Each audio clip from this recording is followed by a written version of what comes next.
We're only in round 2. Heading into round number 3 here again. This is the Mind Freak that we saw towards the end of yesterday, which looked very well structured here.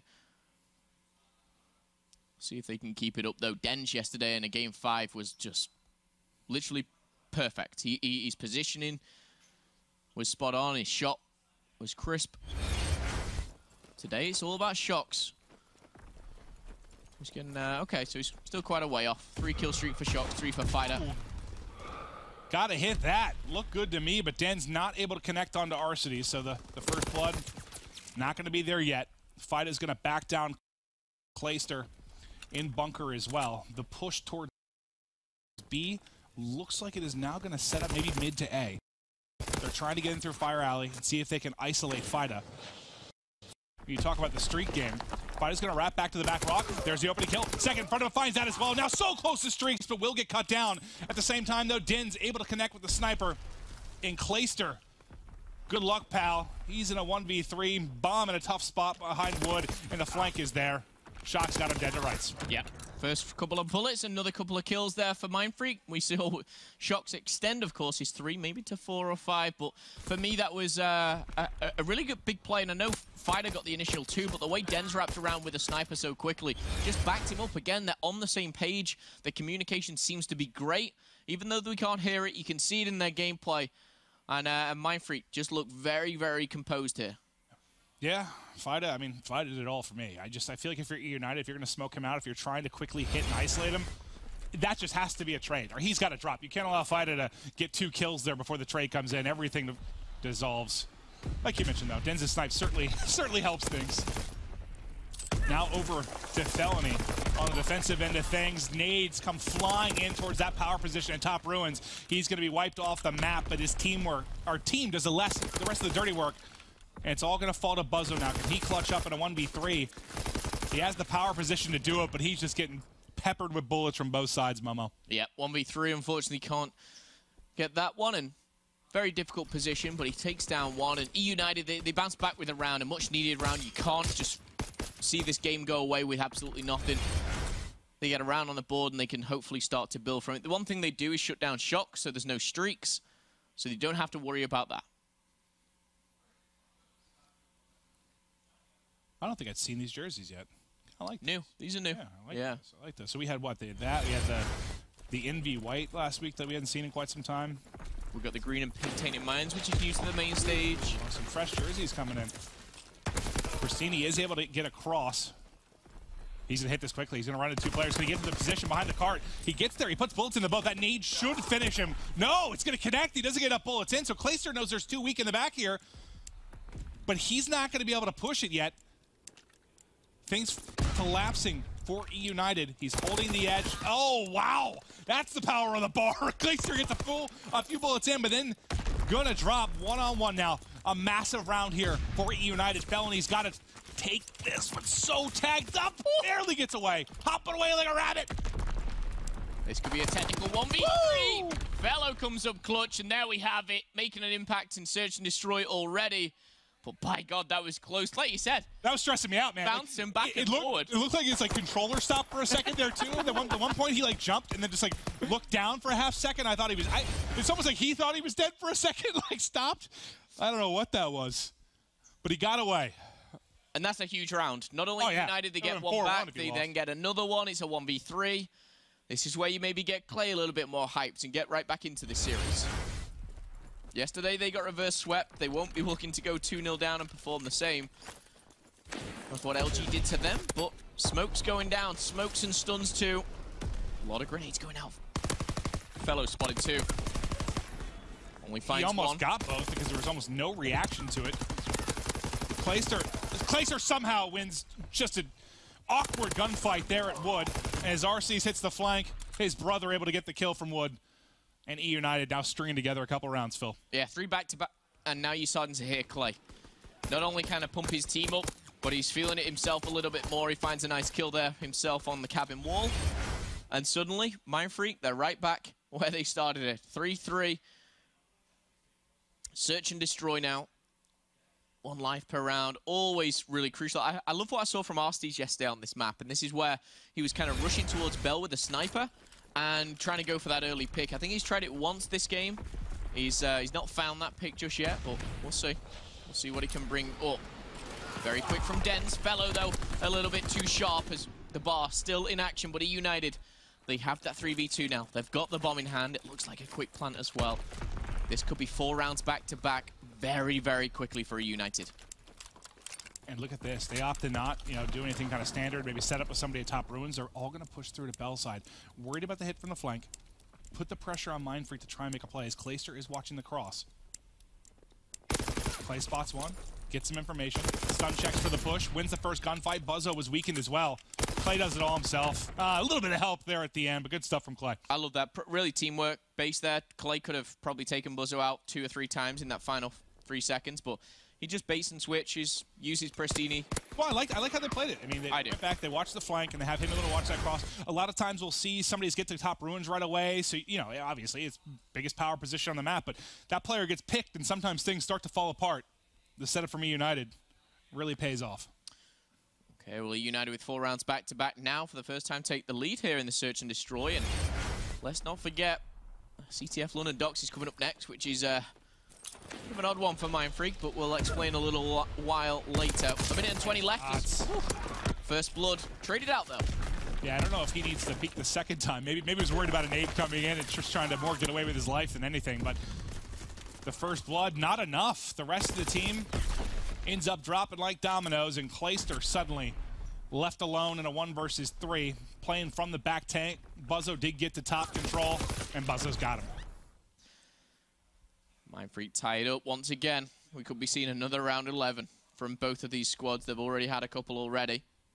Yeah, and that I don't know what the call was there for United, but I thought once RC's got that first pick, he could just sort of back down, play his life, get full health, regain top ruin control, and help a little bit more. But I mean, he had to have been close to 1 or 2 shot when he peaked again. But I didn't see what there might have been a nade that was tossed top and kind of forced him to that position. All right, so 4-4. Pretty standard stuff so far, and it looks like United, they're going back to this A push. They've got a lot of smokes already. Oh. That's not going to help anyone. Grenade as well. Fighter. Oh, he can't even get out the door. It's a nightmare for Fighter there as United take full advantage. Now they have control of A. You don't want to see this over push here. Pristini usually just lays down by this little cube, and he's going to do the same once again right now. We've got Clay watching the back, watching the bunker. Great setup for United to win. What are those rooms called? Those games where you go with your friends, you have to try and break out of them? You know what I'm talking about? I do. What are the? I can't remember what they're called. Break room? Or? Yeah. Something like, that's what I thought Fido was in for. How do I get out of here? He's throwing grenades at himself. Oh, Shoxo, nice gunfight. When as he hits the edge last. Oh wow, it comes down to a 1v1. I didn't expect this. Getting distracted. Arcity's caught off guard, and Dens and the boys of Mindfreak. Wow. Retake and defuse. A little bit of a frustration, shot of frustration there from Arcity's. A round I think the guys know they should have won. But nice work there from, I believe, Shox and Dens to make the plays and take control of cabin. Kind of looked to the side there, questioning what a break room was, but look back and at United, we're in a pickle. I don't know, that was the worst analogy ever. I was just thinking about how difficult that looked for him to maneuver. Once he threw that grenade, it's like he went full panic mode. It was like, let me out! Let me out! But it all started from, throwing his own stun in the cabin to then missing shots to throwing a grenade. He got tired. Oh, it was a nightmare. But his team come up clutch, and Mindfreak, they're once again in a 5-4 position, but... Oh, and they got the first blood. Looking good. Placer trying to even the odds from the back ramp. Felony, though. Felony's got an opening here. Felony's got an opening. He should have a gunfight. There it is. Felony's able to find the pick. Now 3-on-2. The one-man advantage is falling apart for the side of Mindfreak, but they are getting the bomb planted. This is a very winnable 2v3. I'm wondering how Mindfreak are going to set up in this 2v3, because there's a lot of lanes to watch. Denzel's got the back. He's going to kind of have to get a lot of this, because Buzzo has just got kind of the cabin pressure. Smoke coming in. Smoke at this time is crucial to have. Oh, bad timing for Buzzo, but he's got to clean up. That's going to be one. The dive comes across. It may be the bait and switch.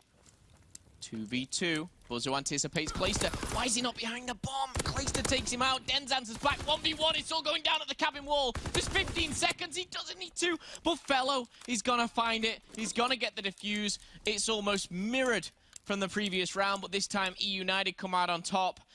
I'm wondering why Buzzo is not clinging to that bomb, though, using that as basically the best cover in the game. And then the other side, you know, Felony may not have be having statistically the most incredible game, but he's had a couple clutches here.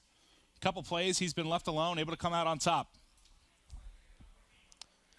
Another round 11 for E United last time. They lost it. Well, that was the LG. game 5 versus LG, right? Yep. John dropped 15 or something, I saw. Okay, so bomb in the hand of Varsities. And they want to hit through. Quick from Bell. Fellow able to find the first blood. He's got 3 here, but will get traded out almost instantly. The push seems to dissolve for a moment at B. It's going to be Stini getting some information mid-map. Stun is out. And now look at this. You have like one. It's like they're playing for a pick. You have one kind of lurking towards B. I thought one was going to hit A. No, they're going to fly mid-map. So Pristine's going. Pristine, is he going to get picked from ramp? Can we see the vision of Fida? Okay. I don't think he's going to be able to take that one-on-one. He's going to need some help. It looks like they want to isolate B, and he's going to wait for the player on the cross. Clay's found one up top as well. Clay could find the second, and it's going to be the last here. 2v2. Buzzo and Fida. Buzzo manages to get away. But again, they've given up the bomb site completely. That 35 seconds is going to turn into 45. At least Buzzo's alive, though. Buzzo dies there, and you're probably done. But now you have a 2-on-2, and the retake's certainly possible. So this is what they did last time. Now, they had 3 players up last time. They got the bomb plant, and they pushed and played the same position from Bell. My question is Mike Freak going to be ready for it this time? If they knew they did it last time, can they find it? Fida just got spotted. The re-challenge comes. That's all on Buzzo. And Buzzo was basically anticipating for Fida to do something. If he does, great. If he doesn't, he's kind of screwed. E United looking to close this one out. Buzzo in a world of trouble. He's going to fall, and E United this time will come up clutch with the round 11 victory and tie the series up 1-1. That'll be a big sigh of relief after how the hard point went. Up next is obviously CTF, and again, I saw a lot of good things from both squads there in the search and destroy. A lot to take from that. E United able to clutch up instead of looking at a very scary 0-2 hole against this Mind Freak squad. So we basically reset, and now we've got London Docks CTF, London Docks Hardpoint, and I believe Arden. No, sorry, what was the map 5? Arden. No idea. Arden. I forget what map 5 was, but we are going for Docks for 2 in a row. We'll see who can take the swing game in the CTF. Don't go anywhere. We will be right back.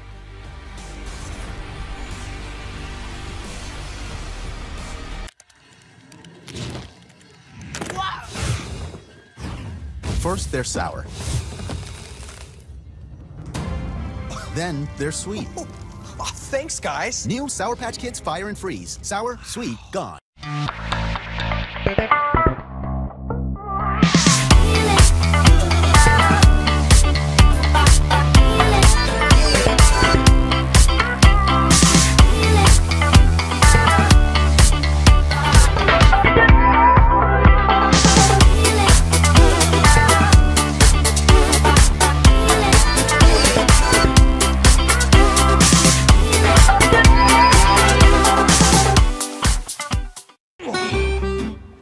Oh, are you ready to go to lunch? Yeah, dude, let's do it. Right, but you're riding in the back seat? Yeah, I mean, why not? It's pretty spacious back here. Sure, but there's plenty of space up front. Nah, I'm good, bro. Sure. Oh, if you don't get us there quickly, by the way, you're not getting 5 stars. Sir, yes, sir. Right away, sir. Breath mint? Don't talk to me. Designed and focused around you, the Toyota CHR. Toyota, let's go places. Locked and loaded. Team up online in the best ongoing game. Thanks, love. Choose from over 25 unique heroes. Target-rich environment. And battle across 20-plus maps. Overwatch Legendary Edition. Get $20 off for a limited time.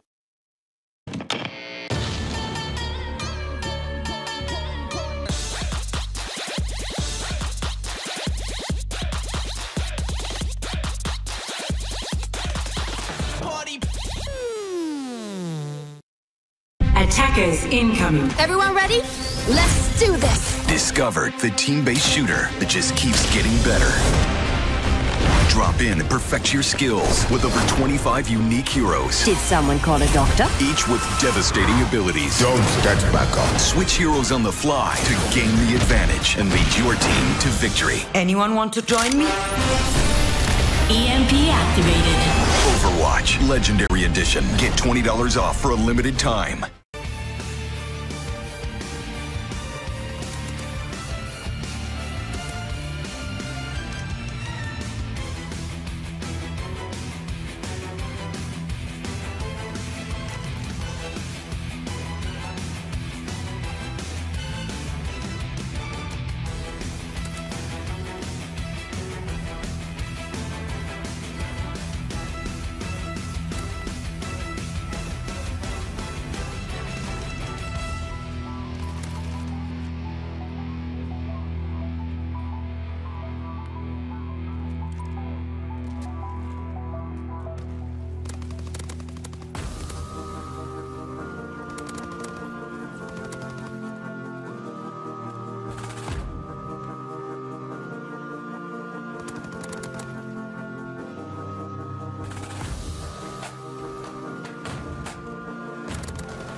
Series is tied up at 1 apiece in this best of 5 to kick off day 2 of stage 2 for Division B. United and Mindfreak 1 apiece. London Docks CTF coming up next. And you mentioned what it was Mindfreak that got nailed here by Tainted Minds yesterday? 5-0. Okay. 5-0 London Docks CTF. It was not pretty. It was kind of hard to watch. And I think United may be a little bit of a better CTF team than Tainted Minds. Could be wrong in that saying, but Mindfreak so far so good in the respawn in this series. Of course, that only being Hardpoint. Well, if they can win the gunfights like they were in the Hardpoint, you feel pretty good. I mean, this can become, obviously it's not Hardpoint, but it become a very messy, very scrappy type CTF when the hinges kind of come off on London Docks. But early pressure already coming in for Pristini and Fellow hitting towards the flag. It's all going to be on Buzzo in the back. Buzzo should be caught and the flag should be pulled. Pristini not able to get to the edge. Clayster, the second he gets there, unfortunately, Den's able to chop him down as well with the bar. Yeah, Den's coming up clutch once again, it seems, for Mindfreak. And I think the problem with Mindfreak yesterday on this map was they had chances for around 3 minutes to pull flags and get out of there, and they just didn't capitalize. The defense wasn't actually terrible. It was just the fact that they kept getting counter-capped. They didn't seem to understand what was going on, but hopefully they watched it back. They learned from their mistakes. But as I say this, Pristini is currently running home with flag number 1. And that's going to take a minute for them to fall. Yeah, I mean, the pressure has never really let up. As soon as they got the, Clayster and Pristini picked on that first push, the next two came right on in and were able to grab another touch. So it has been Mindfreak just being pushed over and over again here early. Pristini, I think, has thought for a second about letting those two go, decides to take the shots instead, whiffs, and then shocks kills him in Warehouse. So I guess at least Pristini's able to give the call out to his teammates, but that was an unfortunate and bit of an ugly sequence there from Pristini. Yeah, I think it was unnecessary as well. The flag is going through, and Pristini's going to be caught as well. So that flag is going to go home. It's all going to be tied up, and this time, that's where Mindfreak failed last time. They didn't get flags out. They didn't capitalize. This time, though, they're going for a relay. Going to be heading straight into Felony. And Dens, my goodness. He's on a 4-kill streak. He gets this flag in, which is looking more than likely. And that's going to be a nice, pretty set of streaks he's got there. And I know that's not all on Pristini. Obviously, his teammates all got killed in the base as well. But I just can't help but feel if that was played a little bit differently, whether it was him wrapping back and getting easier shots or overextending for a flag touch, like something else, and maybe those back-to-back caps don't go in. But as it stands, Mindfreak, once down 1, almost immediately now in control of this game, which is wild, considering you said what, they weren't able to get a single score on this map yesterday, and they just did back-to-back in about 20 seconds. United, though, they're looking to get maybe a bit of a counter going here. They're going to get the kills. The question is the streaks. Now, the play they just took out at that very given time is the play with the streaks. Buzzo is on his own with the flag. He's going to be challenged and taken out. That was inevitable. It's about these streaks. Do they invest or do they save? Looks like one's invested. Doesn't go in. It's still 2-1. The flag's very close. Stops him short. Pristini's going to opt to run the entire way back. He's got to. Everybody else off spawn. And he's going to get streaked out with this. Perfect. Pristini now on a 5 streak with the streaks. Maybe make it up for a little bit of a lapse in judgment or lapse in accuracy earlier in the game. Now he's got his team tied up and continuing to flood on forward. Nice kill there mid-map on the Buzzo. He's got a couple in fire to deal with. Should be able to make that call to his teammates here. That multiple players are there. Well, the call comes in, but Fellow's going to get caught almost immediately. Thankfully, they still have Arcees in the back, but he's been weakened as well. Pristini's just been waiting mid-map this entire time for his teammates to maybe make a play so he can invest these streaks. Nice one-on-one win there from Clayster. Now with a minute 30 left. If they, I was going to say, if they can keep him alive and start to push out of their base a little bit, they can make a play with these streaks, but can't get out for now, Phil. Not just yet. A minute and a half left on the clock. I do want to just rewind Pristini's play there, which he made mid-map. We kind of obviously critiqued him for the one which kind of threw 2 flags away, which, you know, yeah, maybe that was a bit too harsh. It was at least 1, but the one kill he wins not only gets him the flag, not only ties the game up, gets his team full streaks, is probably going to equal more flags, so I think he's definitely redeemed himself in this one already. He's 9-4 as it currently stands. He's putting on a performance, and he's going to finally fall there, but a minute left on the clock here. Arcees looking to maybe sneak one away, but Clayster is going to find 2. Arcees needs to pick up a kill. He does. 1-on-1. Buzzo, he comes up clutch, and with 45 seconds left, we're going to see maybe a couple more attacks before we go into the half. Felony setting up at the mid boxes here. Just waiting on Pristini to push up the map from water. He has one player playing passive in the back. I think it's Fida that's set up at the back train. Just waiting for the opening. This might be where the streaks or a streak can come into play. Pristini holding for now. Arcee's got him behind. Can he win this one-on-one? But a back down Buzzo for a moment at least. Pristini's dead, so no streak's going to be used now. You're really relying on just Clayster and Arcees to make a play. He's just going to grab it and try and go. Just grab it and go. Almost got behind the truck for a second to cut off that line of sight from Fida and Shocks. Clay is still here, but not enough time to make the play. Yeah, I'd have to look back at the sequence on like kind of who died first and how it fell apart, but yeah, part of me wonders like if a glide bomb comes in there or a fighter pilot, you think you're able to clear those 2 off the back ramp and likely get that flag out. I mean, Arcees and Clay seem to be in a position to make a play, but honestly, it's not the worst thing. You're tied up and you're going into the second half with full streaks. You still feel good about the United's chances. Yeah, I like Mindfreak's selfless play there right at the end. Just kind of dive in, taking a death for the team here. Just return that flag and stop that chance of overtime. We're going to see things all tied up, as you pointed out. We've got streaks. Well, full on Pristini, and then who else had him? Sorry, do you mind showing that one more time, Paradox? Just who was it, I remember? All right, so Dens has the fighter and the artillery. So 2 huge streaks. We've got 5 to play with here. We're going to definitely see some more flags, I can assure you of that. But right now, a very static start here for United. Clay's just holding barrel building. We've got Fellow over by...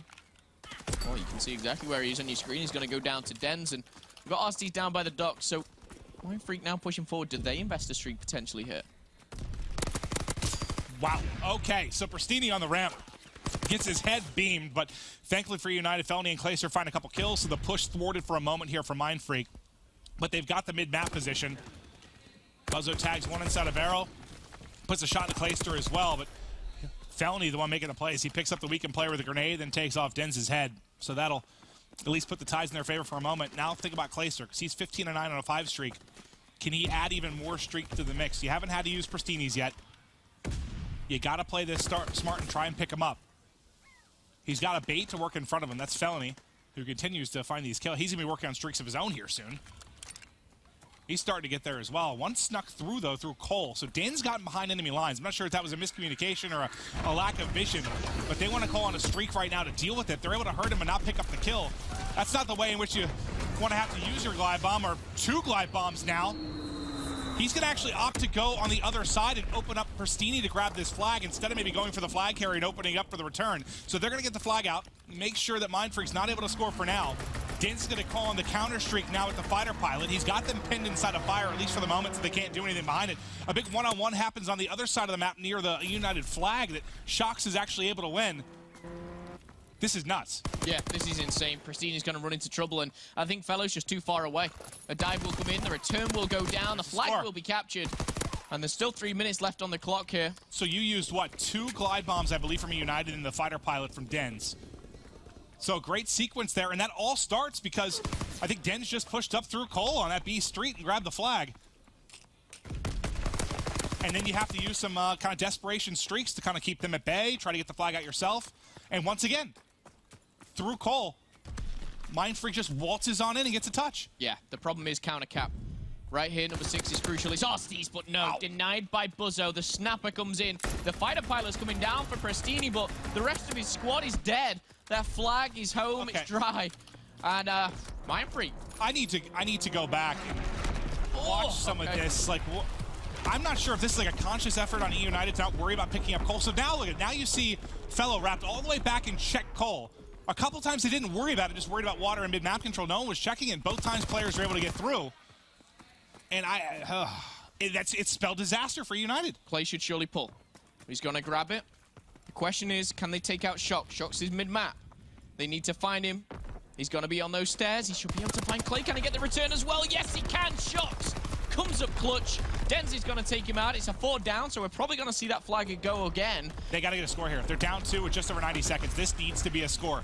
They should know they're okay because they pushed water and Clayster spawned out Cole. So they know they're safe to get this home. They can work on the rally. And this is where the rally could come. Clayster with the first kill. Pristini finds another. There's 2 now towards the back box. He's so weak. There's the finish. And this is the rally. This should be a tie game in a matter of moments. What a sequence here from E United. Can it be worse than a tie game? That's the question. Maybe. That's true. That's true. Pristini and Austin. They're giving it up. Are still there. Giving it up. They're overextended. It's all in Fellow. Clayster, he's confirming that they OE'd, they overextended. Now these kills are crucial. The flag is out. However, this could actually be a counter cap for Mindfreak. The numbers favor them. Osties doesn't make the kill, and now it's in limbo. 50 seconds, Maven. This is going to be an exciting end to the game. This could be everything right now. There's a return so close on the other side, but I think Fellow dies just before he can return. Buzzo's like, I'm home free. Sorry, buddy. Pristini is waiting in the corner. 35 seconds down on the clock. Fido looking for an opening. Unfortunately, he runs into the wall of E United on the back line. Now a push on the other side. It's Pristini's turn. Pristini gets some help from Arcides. The brother duo hitting it. Arcides gets the touch. Arcides is out. Arcides has help. 20 seconds. Plenty of time to get there. The 4-2 lead from Mindfreak is gone. And E United now ahead 5-4. And they've just got to hold on for the final seconds. Final 5 comes in, and E United, they're going to lock down the barrel building. The glide bomb comes in. The Twins do it again over by the enemy flag. This time it's a lot closer. It's 5-4, not 5-0. Mindfreak are going to be so frustrated with that because they played Tainted Minds yesterday and got swept on it. This time they came out hot. They had a 4-2 lead. It looked great. I will say there were mishaps from E United as well. There were mistakes. The streaks were crazy. I just need to see what I want to check, and I'll talk to Clay afterwards, just if they were, if it was a miscom or they were just not wrapping back to ever check that kind of Kohler underground side, not leaving somebody at home, or they were just like, screw it, let's just go ahead and hit and leave that open and we'll deal with it. But the 2 times they left it open, they got punished. That's where the 4-2 lead came in for Mindfreak. But once E United finally got control at the end, that was perfect. It put Mindfreak in a spot where they had to try and overextend with 4 guys. You heard Clay yelling, they OE'd. They had a chance there, but E United, they come up in the clutch. Yeah, very difficult for Mindfreak, and it's a tough loss to take going into another hard point here. Yes, they've been great at hard point, but this I feel where maybe E United get a lot of hype and momentum from that CTF and go into this next hard point, which I believe it might be on Docks or Forest. Docks, yes, Docks. Okay, so we're staying on Docks, so it's going to be interesting to see how Mindfreak take this, because I've been really impressed with that hard point. Hopefully these guys can come out, push it to a game 5, and really put on a show for us. But look how close those last 2 games have been. Round 11, 1 flag.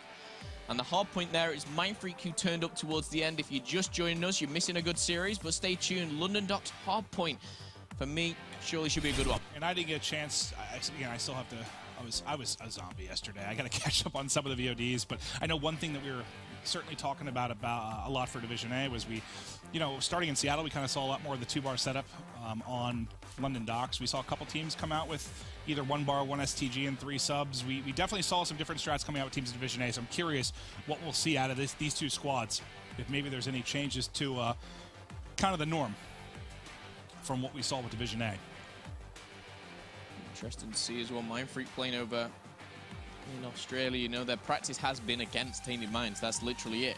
Coming over here for Division B, Stage 2. Well, that's because me, you, Nameless, and Joe could probably beat the rest of the APAC teams. We'd give it a good go. I reckon we could compete. I'm kidding, sort of. But Mindfreak and Tainted Minds, they've always been right at the top of that APAC. Mindfreak have always been one step ahead. They won a Game 5 in Seattle against Tainted Minds. They won a Game 5 here against Tainted Minds. It's always close. That's right, I forgot. Always is close. Matchup was relegation, right? Yeah, it was relegation. They both obviously made it out. But this matchup here has been a lot closer than I expected. I actually, maybe discredited or didn't think that much of Mindfreak. I thought this could be a hot 3-0. For United? For United. But I thought it would be, not just a 3-0 where it's, one flag cap round 11. I thought it'd be a lot more convincing. No, you might have heard. You heard what Ben and I go in on Mindfreak a little bit on trading shots. But I did. What I literally said is I'm sick of saying it over and over again. Because Mindfreak are going to come in here. They're going to play a lot of people really, really tough.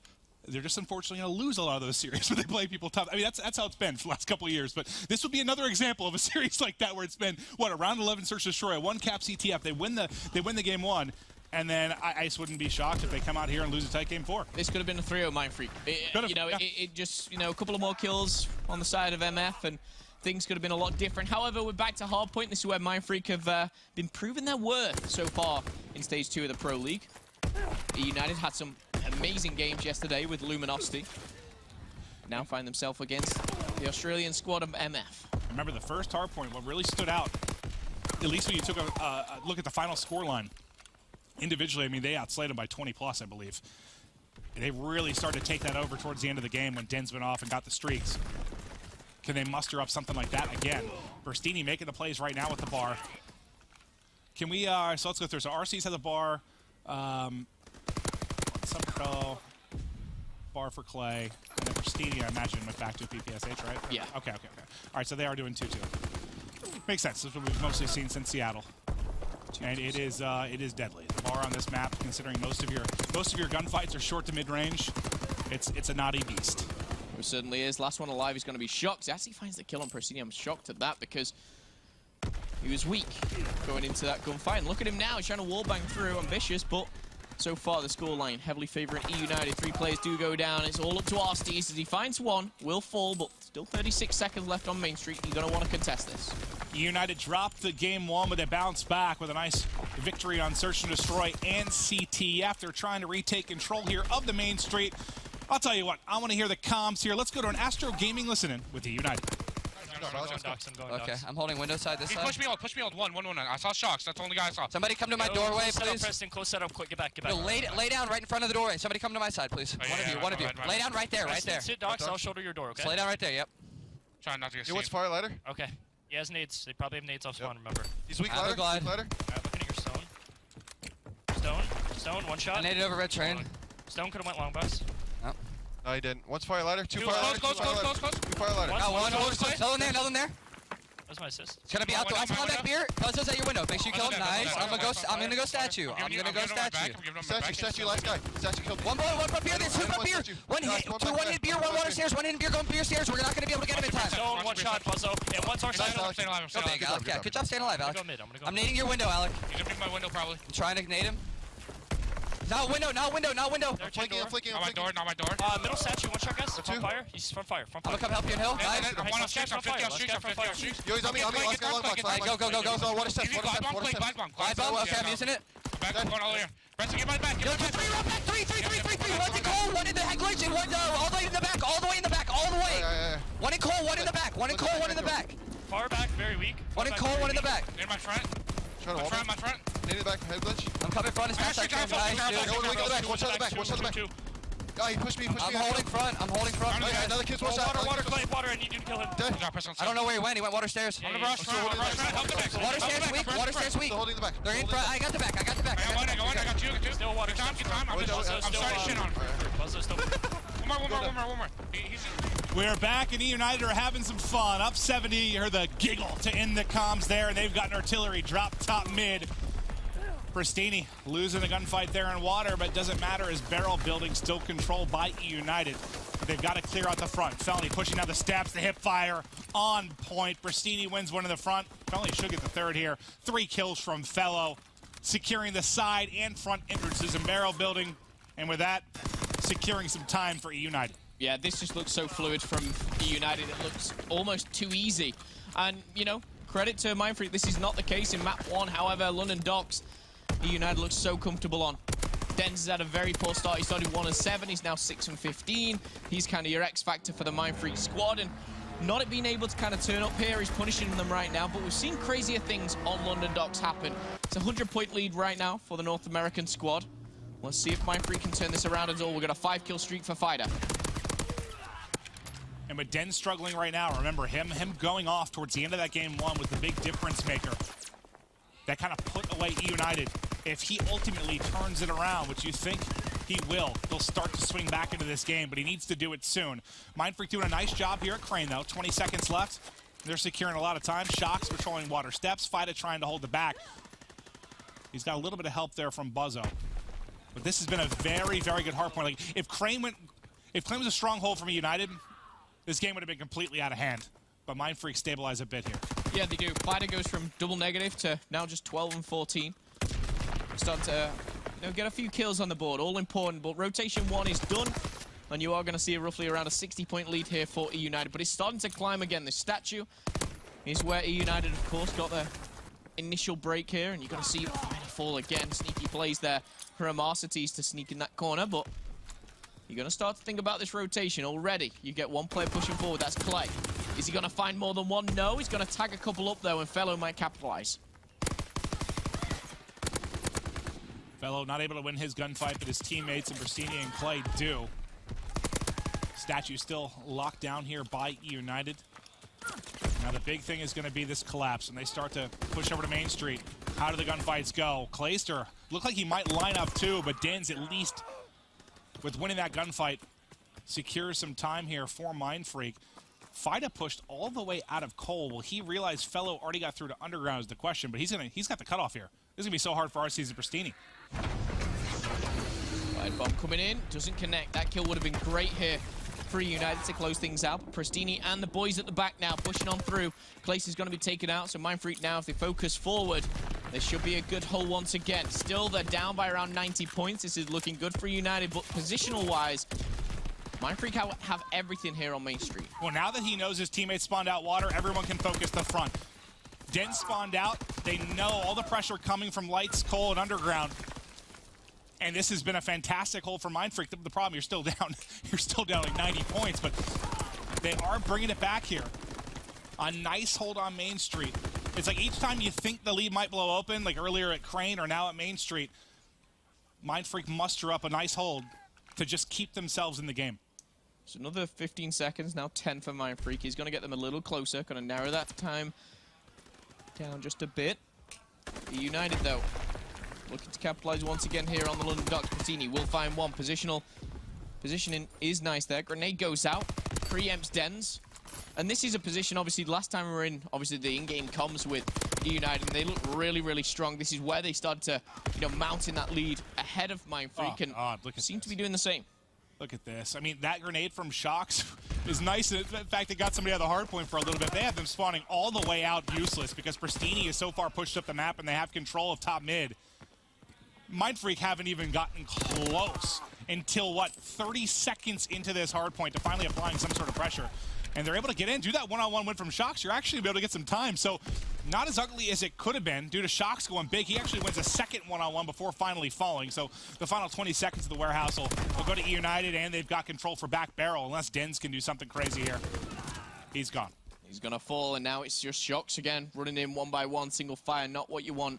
Problem is, Again, E United, they have those back spawns. They've really locked things down well on the barrel building. And this is where they could put maybe the nail in the coffin. The Spider is going to fall. Trades go down, and it's 2-2, but those spawns are so much closer for United. They can get on in, they can help out the squad, but Buzzo and Shock still putting that pressure on. The good thing for Mindfreak, you don't have a presence towards top middle for United, so they haven't been able to clear out the front, so they've been able to contest all this time. Like, United hasn't gotten anything. If there's been any points, they've actually been going to Mindfreak, despite the fact that United's had the spawn throughout the course of this. This has been a really good, kind of controlled, and it's a controlled break. It took a lot of time for them to get through. With Arcedy's 2-piece, make it 3-piece. Suddenly, what finally looked like Mindfreak were going to get set up is a multi-kill. You see that the ×4 from Arcedy's coming in, as he shows he can still be a one-man army. Oh, Arcedy's is a beast. He's 26 and 18. He's having a great time. His brother's there at +6 as well. Clay and Fellow cancelling each other out at 23 and 22, but overall, a very strong performance here for E United. A 100-point lead has been gained back. We're going to go to the crane where Mindfreak started to, crawl their way back into it. But there's only 15 points in it now. E United, 15 more, and they close out not only the map, but the series. Mindfreak needs something miraculous. Their time for a miracle is running out. They've done a solid job at the Docks hardpoint throughout this, but it's when it gets back to top mid. How do they break in? They don't have any streaks to work with like they did on the Gibraltar. They're going to have to do it gun up. If they get these final 30 seconds or so, they're still going to be trailing by 50-ish, heading into top mid. Look at that split spawn, though. I wonder if Buzzo can maybe make a play to disrupt this top mid transition.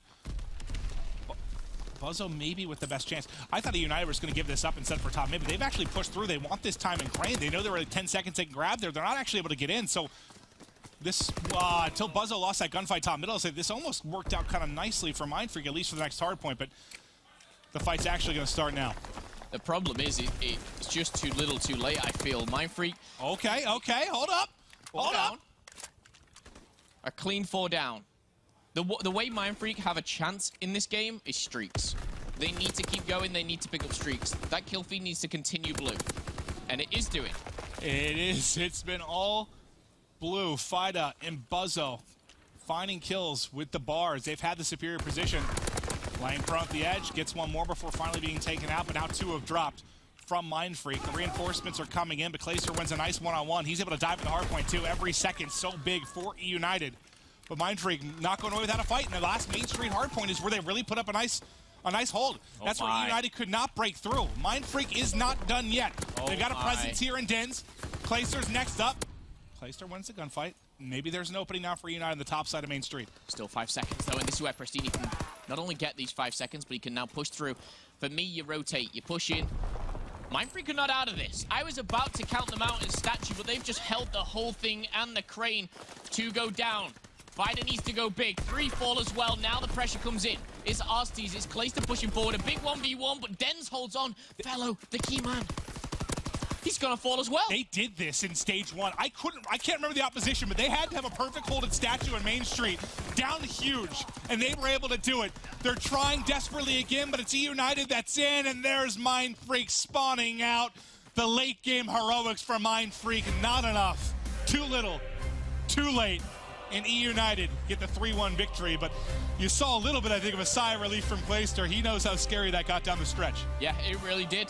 And credit to Mindfreak for not only staying in this. I was kind of toning down my voice. I was ready to wrap things up. I was like, okay, where we going? Crane? No, I remembered. Crane. I had literal deja vu. I couldn't. If someone on Twitter, if you remember what series that was, and I remember it was Docks, they had to be perfect on Statue and Main Street, and they did it and came down. They were down like 80 or something and came back and won.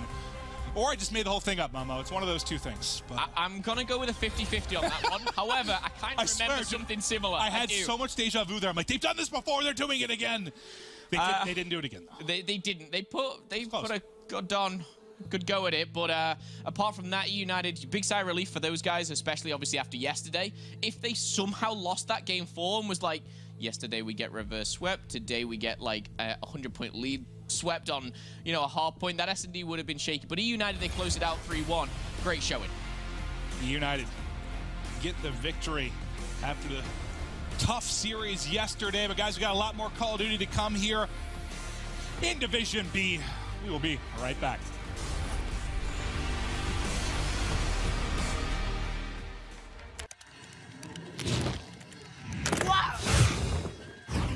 First, they're sour. Then they're sweet. Oh, thanks, guys. New Sour Patch Kids Fire and Freeze. Sour, sweet, gone. Oh, are you... Ready to go to lunch? Yeah, dude, let's do it. Right, but you're riding in the back seat? Yeah, I mean, why not? It's pretty spacious back here. Sure, but there's plenty of space up front. Nah, I'm good, bro. Sure. Oh, if you don't get us there quickly, by the way, you're not getting 5 stars. Sir, yes, sir. Right away, sir. Breath mint? Don't talk to me. Designed and focused around you, the Toyota CHR. Toyota, let's go places. Mom? Mom? Oh, she's still there.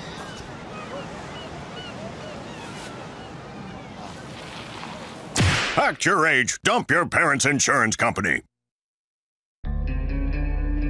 Sometimes you have to unfollow your old dreams to chase new ones.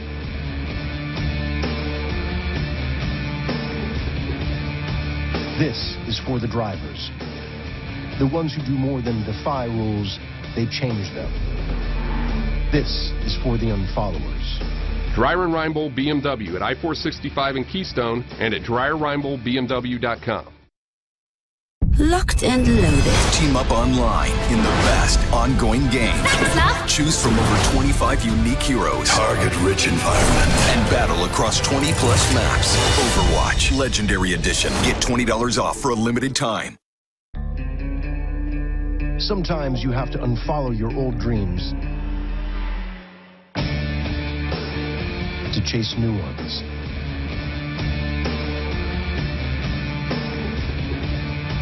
This is for the drivers.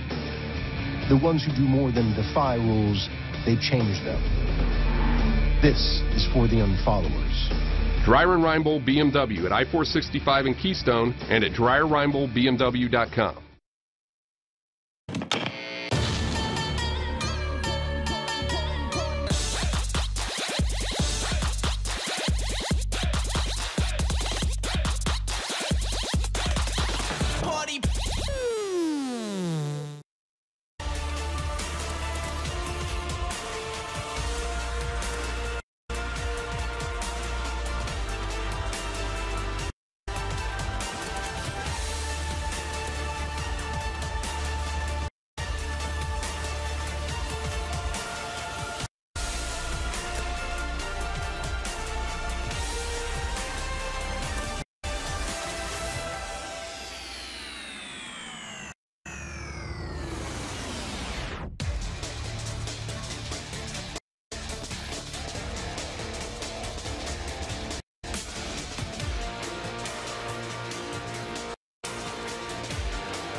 Ladies and gentlemen, welcome back to the Call of Duty World League presented by the PlayStation 4.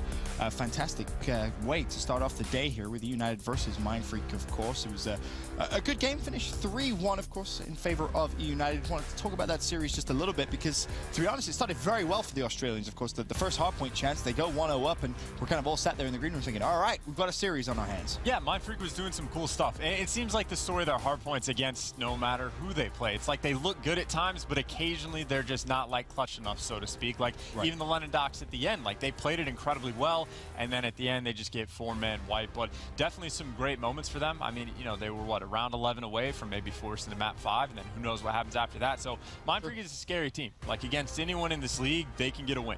It's worth mentioning. I know you two were talking in the back about something specific that happened in the Gibraltar hardpoint. Of course, Mindfreak did go ahead and take it 250 to 177. It was a very, very close game one, though, that's for sure. It was back and forth until Mindfreak, of course, just broke away. But I know the clip that you guys highlighted was a nice use of streaks in terms of manipulating the spawns. Damos, what are we about to watch? Well, in this third hill on Gibraltar here, Dens actually pushes up. He calls in a glide bomb, gets an initial kill to break through mid-map. Okay. And then he's going to plant that artillery in the back of the third hill to block the spawns, which is something you typically won't see. A lot of players will end up putting the artillery on the hill, and they won't really do any damage because people just go inside and stay alive. So when he plants that artillery, it actually is going to like create a lot of destruction in the back, and they're able to get these spawns. So interesting play out of Mindfreak. Yeah, and it was to perfection, right? Like the glide bomb takes care of Clayster, and as soon as that man dies, you see all the blue arrows pushed up, but it was huge, right? Like it's a little bit risky when you put the artillery in the back, because obviously if you don't get the kills up front, then you're just having a waste of like a streak in the back, and you lose a lot of time. You can't even push when the streak's up front either. Right, but Buzzo picks up 2, Fida gets 1 or 2 on the way there, and then the artillery again in that situation is perfectly effective. Like this is one of the first times and one of the best examples of seeing the artillery just to block spawns. We see it all the time to like cut off a lane, we see it all the time to cut off an entire hill, but this was Dens just using it to perfection, forcing United to spawn all the way out. And then this is a hill that, you know, United gets a full 60, go to turret, it's anybody's game, and instead they just shut it down right away, get the nice like 80-point victory. Very, very clean streak. All 3 of those streaks were flawlessly used by Dens. That was an incredible ending to that game. Flawlessly used, well communicated. It's worth mentioning, give a little bit of credit there to Buzzo as well, because he was the one player that went all the way through cave. He knew Clay was somewhere there. He was the one player they didn't kill. He was very patient, found the kill, and ultimately gives Mindfreak a ton of time. So Mindfreak start the series off well. They go 1-0 up. And then to your point, I think it was, Chance, they were 1 round away from going 2-0 up in this series, and how different things could have been, but the search and destroy ultimately goes to United. They should have won the CTF as well. I mean, they were up, what, 4-2 with a couple minutes left, and then United just capitalizes on them and gets that spawn trap going and relay a few flags. Like, Mindfreak could have won that series 3-0. They were playing incredible, and I got to give a special shout out to Shox. Shox was going off all series long. He's there's a lot of debate on who's the best player over in Australia. I think it's him. I think it's been him for a little bit, and I got to give a shout out to him for that one. This stuff was really cool though. So this first round, Fida gets tagged up, and E-United, you see they smoke it out. They try to get some nades, but by the time everything comes in, he's able to back up, and there's no pressure. So Fida literally has enough time that he can go from the wall to in cabin to back rock, and he picks up 2. And this is just like a much too passive of a round for me United, right? Like all they have to do is bum rush them. A couple rounds later, what happens? Fida's going to the same spot. The smoke is there. 8 seconds earlier, he can't see anything. The nades are coming in. He's got players pushing up the front. It's chaotic. And then by the time he swings around back, players are already there. And I think the distinction between those 2 rounds is just incredibly important, because you have 1 round, Fida, they give him time to make a play, and he does. He picks up 2, pretty much wins his team the round. A couple rounds later, what happens? They bum rush him. They give him no time to get good positioning. They got the smokes, and that's the worst spot to be on. When you're the player on defense, your responsibility is watching no man's land. When you can't see what's going on, and you got to worry about 3 different directions of players coming from, you're calling out to your team, please, dear God, someone come help me. And again, E-United made sure that they just got there quicker. They played too passive early on. They made the adjustment. They still choked that round, even when they had to get open. It was a good adjustment, though. But the adjustment was there, right? Even if they don't get the round win, it shows that in the middle of the game, E-United are at least like making the adjustments based on what's going on. They say, we screwed up. We were playing too passive around Fida. We just need to hit them. Take care of them first thing. The A site will be ours, and then we can choke 3v2s. Well, congratulations to United. Of course, they do take the first series of the day, 3-1. Up next on the main stage, we get another taste of Australia. We're Tainted Minds versus LG. Following that, Complexity versus Unilad.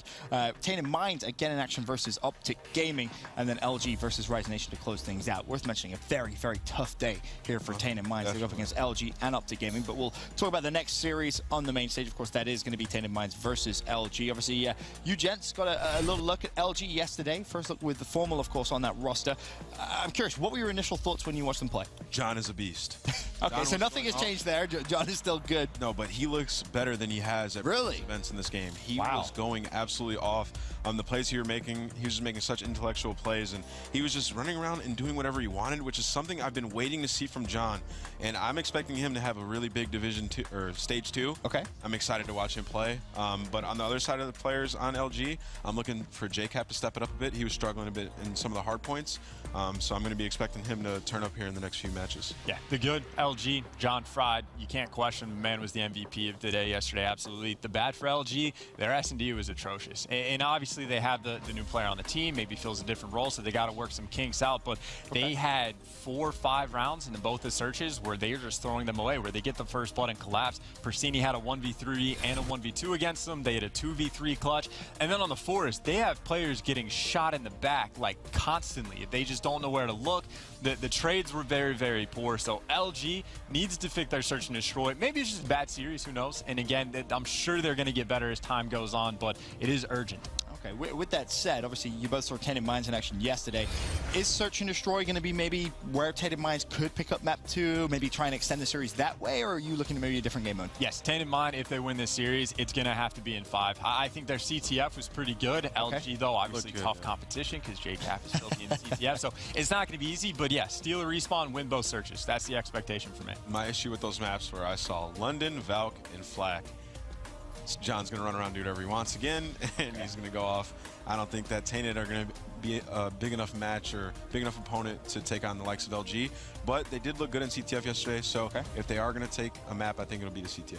Okay, so the CTF and maybe the Search and Destroys could be their key for success, but in terms of predictions, I'm imagining it's LG for both of you. Is it going to be a 3-0 though, or do you maybe see Tainted Minds taking a map? 3-0, LG. I say 3-1. With how bad LG's S&D was, like, I mean, even against United, they got like 8 first bloods, and it still went to like around 11. I think Tainted Minds is just one of the better S&D teams potentially we might see on specific maps at least. It's very early to say, but I say 3-1. I mean, we saw this last time though. Teams like choking Search and Destroy rounds with numbers early. Maybe it's just like those butterflies in the first couple of matches, but they're veterans on this team. I think they're going to be able to fix their mistakes and close out their rounds with numbers. Yeah, my only thing with that is I think that's definitely going to happen. I don't know if that's going to happen in a day. Like, they played terribly on Forest. Now the next time they play Forest, I'm sure they've talked it over. So the kinks will be there, and again, it's urgent for them to fix it.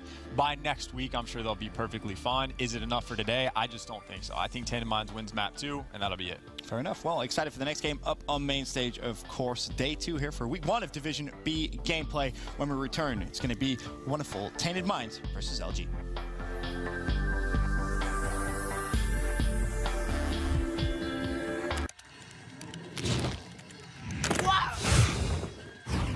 First, they're sour. Then they're sweet. Oh, thanks, guys. New Sour Patch Kids Fire and Freeze. Sour, sweet, gone. Oh, are you... Ready to go to lunch? Yeah, dude, let's do it. Right, but you're riding in the back seat? Yeah, I mean, why not? It's pretty spacious back here. Sure, but there's plenty of space up front. Nah, I'm good, bro. Sure. Oh, if you don't get us there quickly, by the way, you're not getting 5 stars. Sir, yes, sir. Right away, sir. Breathmint? Don't talk to me. Designed and focused around you, the Toyota CHR. Toyota, let's go places. Attackers incoming. Everyone ready? Let's do this. Discover the team-based shooter that just keeps getting better. Drop in and perfect your skills with over 25 unique heroes. Did someone call a doctor? Each with devastating abilities. Don't get back up. Switch heroes on the fly to gain the advantage and lead your team to victory. Anyone want to join me? EMP activated. Overwatch Legendary Edition. Get $20 off for a limited time. You're covered. Thanks, love. Farah reporting. One for my highlight reel. I feel unstoppable. Overwatch Legendary Edition. On sale now.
CWL Pro League, my name Momo, joined this time by Revan, and we've got a North American versus APAC game coming up. It's Luminosity Gaming versus Tainted Minds. We've got the boys in blue and green and pink. Revan, how you doing? I'm doing great. Obviously, first cast of the day. We just saw another North American team versus an Australian team. Unfortunately, Mindfreak were unable to cause an upset, although they had an opportunity, certainly against E United. Let's see if Tainted Minds can fare any better. They're going up against Luminosity. Now, Luminosity on day one here in Division B, they won in a Game 5 victory over E United. So let's see what Tainted Minds could bring to the table here. Okay, well, Tainted Minds yesterday, they fell short to Mindfreak in a Game 5. Luminosity, the opposite. They came up clutch in a Game 5. They reverse swept E United. They started slow. They finished hot. And these are the maps that we're going to be going into. We're going to start on Docks Hardpoint, Valk S&D, Flat Tower CTF. I'm loving that one because all we've seen is Docks and Forest so far. Valk Hardpoint, and if we need it, London Docks S&D. Revan, first thoughts? Anything jumping out at you? Yeah, I'm going to be looking at the matchup, Nimble versus John. Nimble was obviously one of the highlight or star players for the Tainted Minds lineup, and he's been like a upcoming player in the Australian region for quite some time now. I remember back to the previous Black Ops 3 league that we had. Nimble was always going off there whenever I saw him play. So he's obviously got a lot of talent. But then on the other hand, I was highlighting John, right? This guy's just a menace. Every time you see him on the map, he just drops numbers, game in and game out. Look for these guys to go at it on that map number 1. I'm excited to get into this one, of course. Formal on Luminosity yesterday. It was pretty... weird seeing him in blue. Yeah, but it was, you know, he didn't have a bad performance. He didn't have a particularly good. It was just him doing his thing, as sometimes your AR will do. Yesterday, it was all about John. Cap stepped it up as well in CTF. I want to see more from maybe Formal and Slacked. When I say more, I just want to see those kind of stylistic plays that we love from Tainted Minds, though. If these guys can push them to that map 4, map 5, I think that'll be a shock to a lot of people. Yeah, absolutely. And you heard Slacked yesterday in the PlayStation Instant Reaction, you know, after the match, saying that they haven't played Search and Destroy at all as a team. In fact, in their first series here, that was their very first time playing together in that game mode. So that's a bit unsettling to hear, but maybe they've had a chance just to go over some things in preparation for this matchup. But either way, I think this Luminosity team, they're just going to get better the more they play, the more they get comfortable with each other. And this is going to be the best practice they could possibly get. Oh, absolutely. Absolutely. Practice makes perfect at the end of the day. You got CWL Anaheim coming up shortly. Shortly after that, you got the Stage 2 playoffs, and then it's COD Champs, baby. Luminosity, Tainted Minds as we count down.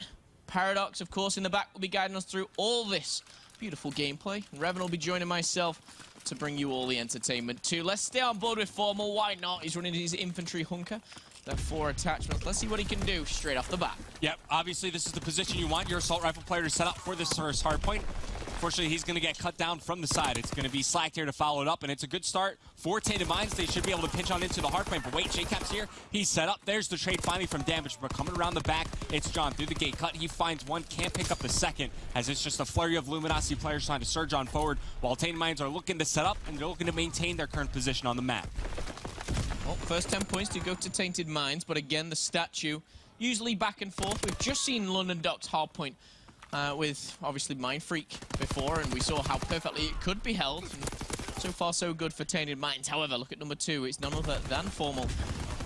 He gets the spawner useless there, and we're looking to hold the backside of the map here. Yeah, he's got a lot of work ahead of him. You see Nimble as well as Damage through the X-ray vision. He's able to spot one, but he gets cleaned up by Nimble shortly after. And look, coming into this match, I don't feel like there's any pressure on this Tainted Minds lineup. They really have nothing to lose. There's not a whole lot of expectations for them coming into the entire division. So a lot of the pressure put on this Luminosity lineup, and specifically Spotlight is on Formal. How can the new guy perform in this new roster? I couldn't agree more. There's no pressure for Tainted Minds. I think you put a poll out there on social media, and maybe, you know, you look at the result. A large majority is going to go with a 3-0 Luminosity. That large majority includes myself. I'm not sure about Revan. Obviously, I don't want to speak for himself, but if Tainted Minds do come out, you know, steal map 1 or maybe 2, it'll be interesting. It'll make that series ever so sweet, if you like. And look at the kill feed. Nimble, Damage, Swift Azores putting up kills. You've got Swift Azores 6 and 3, 8 and 4 for Nimble, neutral for Damage, and Swifty only -1. So to kick things off, slaying slightly in favor of Tainted Minds. Yeah, but the thing is, can they continue to play at this pace throughout the entire map? Obviously, Swift Azores just went on a big spree. Now it's going to be Nimble here to follow it up as they're looking to set up and try to break the Luminosity setup at the Docks Warehouse hardpoint. And also keep in mind, it's so early on in the game. LG, they're only down by 40 points. They could lock this one down realistically for a full 60 points. So there's certainly opportunities here for them to climb back into the game. But coming around the flank, we got Swifty. He's quickly cleaned up. Luminosity break back into the hardpoint. They're looking to reestablish their setup. As the spawns are a bit staggered here for Tainted Minds, it's going to be kind of like a 2v4 here for the time being inside the hardpoint. Yeah, the points are contested at this current time as John flings himself around the corner and finds himself a double. Make it a triple, John.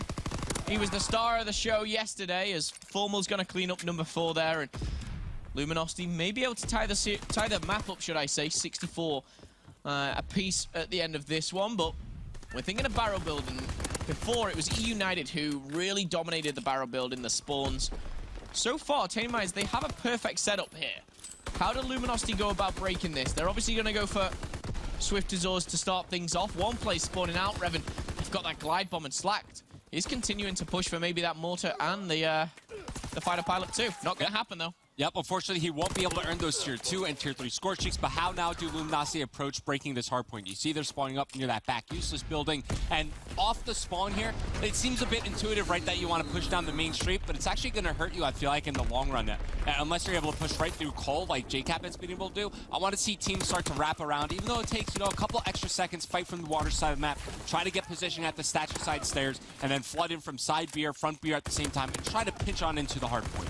Oh, Swift Azores does find a double as well, nearly a triple, but Tainted Minds retaining this pace that they're playing at here, and it's actually going to be the last 17 seconds going in favor of them. Luminosity, yes, will have the crane, but Tainted Minds, they're going to be the first to break 100. Yeah, and these are big kills for Swift Azure to get. He's able to find 2, but it's going to open up room and open up lanes now for his teammates to push on through and coming around the flank. You got Swifty here working alongside his teammate Nimble. Nimble, obviously the star player for this Tainted Minds lineup. As he pushes forward, he gets cut down by JCap. It looks like Luminosity will be able to hold on to their setup and transition as a new hardpoint pops up. So it's going to be up to Tainted Minds to set up and look to break. So far, so good for the Apex squad of Tainted Minds. I'm really impressed from what I'm seeing, especially Swift Azores with that bar. Swifty, similar names, but different playstyles here. He's finding a double himself. He's going to go down, and still a battle for this Crane Hill. We are going to see John jump back in it. But overall, we're seeing a very, very slay-heavy squad from Tainted Minds. This is great to see, Revan. Absolutely, and they've done a great job of just denying time that Luminosity were able to get. And usually when we talk about this Crane hardpoint, it's all about fire control. When you're able to force the team to spawn out near back useless, maintaining control of fire allows you to set up a crossfire, and you could pepper in shots on them as they're trying to rotate back off respawn. But Tainted Minds, they're able to spawn out near the water side of the map. Formal does get taken out, and now it's JCap here to respond to the information gained. And once again, this is a rotation won by Tainted Minds, but Luminosity, they're still well in this game, only down by 11 points. Yeah, rotation done of all hard points now. We're back to the statue, and Tainted Minds, they have a small lead. Formal, 9 and 14, not what you want to see, but... Look at Slack, though. Slack is starting to heat up as well, 16 and 10. He's got 55 seconds on the hill. And most of his squad, most of anyone in the lobby, actually. Yeah, also, John is getting a lot of interactions in this game right now. Currently at 37, make it 39 there as he gets a kill and a death. So he's getting a lot of interactions. Maybe some of them just aren't going his way, but still, you like to see him playing at that fast, aggressive pace. And Slack, he's always been that type of explosive player. You never know when he's going to flip a switch and turn things around. But with 20 seconds now remaining on this statue hardpoint, you have to think ahead. This rotation towards this upcoming main road. You see Luminosity, they have the setup that you want, right? You got the back control. Now you're looking to flood in through lights. If you could take control of Cole here as the new hardpoint pops up, every kill you get, you would spawn Tainted Minds out further away from the hardpoint near that back left-hand side of the map. Yeah, it's Slacked. It's just double after double. And ironically, he's double positive. 4-kill streak for him. He's got over a minute in the hill, and he really is keeping Luminosity in this game right now. All tied up at 1, 2, 3 apiece. Luminosity will start to take the lead here. Next couple of kills are crucial. There's Tainted Minds. They're going to find a couple themselves. Swifty finds one before falling. Nimble's going to go down to JCap here. Damage still in the mix, but Luminosity, they have prime position. 40 seconds still left on this main street, and Luminosity looking favorable to take it all. Yeah, but you figure if Slack is not picking up these kills and getting all this time inside the hardpoint, this would be a huge lead for Tainted Minds, and I feel like they'd be running away with this game, so I agree with your sentiment. Slack is the only thing keeping Luminosity in this game right now. You have Formal 12 and 18. John, he's negative as well. Not a lot of time in the hill, but Tainted Minds, they're still hanging with Luminosity. It's just a slight lead, and now this rotation is going to be huge. You see Luminosity, they spawn out, they give up the remaining scrap time, but it's only a total of like 15 seconds. Not a huge impact on this game. They invest that 15 seconds. They invest it in a setup for this upcoming hardpoint as they look to lock down the full 60. Okay, so taking a breather here. Luminosity, they've got a great setup. How are Tainted Minds going to go about breaking in? Slacked, another kill. 25 and 14, a minute 22 in the hill and counting. He is still in there. He's going to be taken out by the grenade now. This is where we see the collapse of all the players coming in for Tainted Minds. Shaky shots from JCap. John just shut down Swifty. And now this is where the kills really matter. And it's John once again alongside Formal putting Tainted Minds to bed. But wait, it looks like Swifty might be able to sneak on through. Could find some kills inside the hard point if he decides to turn the corner, take out Formal. The opportunity's there. Yep, might catch him sprinting. Formal with the re-challenge, but John is there to give his teammates some protection. Now Luminosity, they're going to flood right around the back. We know that the upcoming hard point is in this beer barrel right here. If you could take control of the back, you'd have the spawns to your control, but damage. He's able to find 3, but it's just not enough. The 4th player there for Luminosity gets the trade kill. His teammates are there to follow up.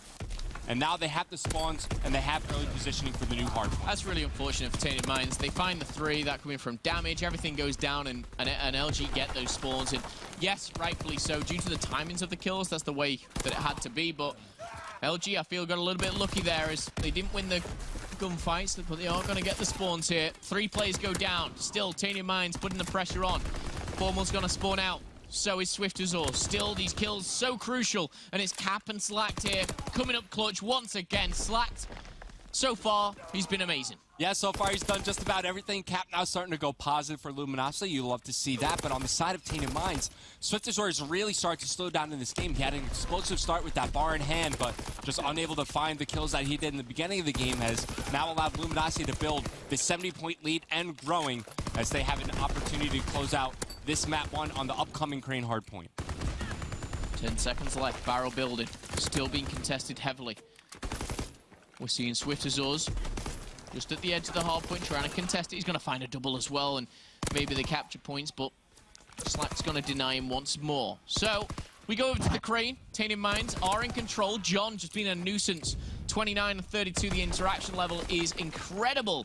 But he currently stands a little bit negative, but that PPSH in hand is difficult sometimes. Prime example of winning gunfights like that. Yeah, as long as you're, you know, around that 1 KD mark, you're fine if you're playing the role that John's playing on the map. He's there to bring aggression to the table and put pressure onto the opposing team, and just winning half of your engagements is fine by my books. But now it's Luminosity trying to set up the break. Formal's able to find 2. One more player to get past that Swifty, but coming around the back, you got JCap. Swift Azor working alongside some of his teammates. He finds 2. It's a clean hold for Tainted Minds as they're looking to claw and climb their way back in this game. Funny, this is kind of the scoreline that Mindfreak found themselves at. Even worse actually going into the statue here. Can Tainted Minds do even better? They've still got 7 seconds left. However, you look towards this statue, and this is where LG have really been kind of, you know, the slaying side of the squad has kind of come out and shown when it comes to this statue. Cap, Slacked, and John combined for 4. They're going to get the start and the initial of the statue. A couple of kills go their favor, and this game is over.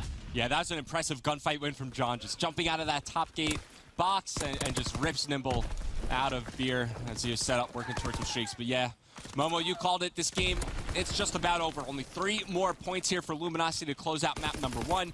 And there's that final tick. It was a pretty slow start for Luminosity, all things considered, but thanks to a heroic performance from Slacked, John and JCap also heat up towards the tail end of the game. They're able to build the lead that winds up winning them the game. Luminosity now up 1-0. Yeah, and again, kind of before the series started, I said the 2 players I want to see more from is Slacked and Formal. Slacked performed fantastically, amazingly there. Maybe Formal's going to come out and shine in the search and destroy. But a W is a W. They pick up the victory on the map, of course, on Hardpoint London Docks. That's going to be over Tainted Minds. We'll be going into search and destroy next.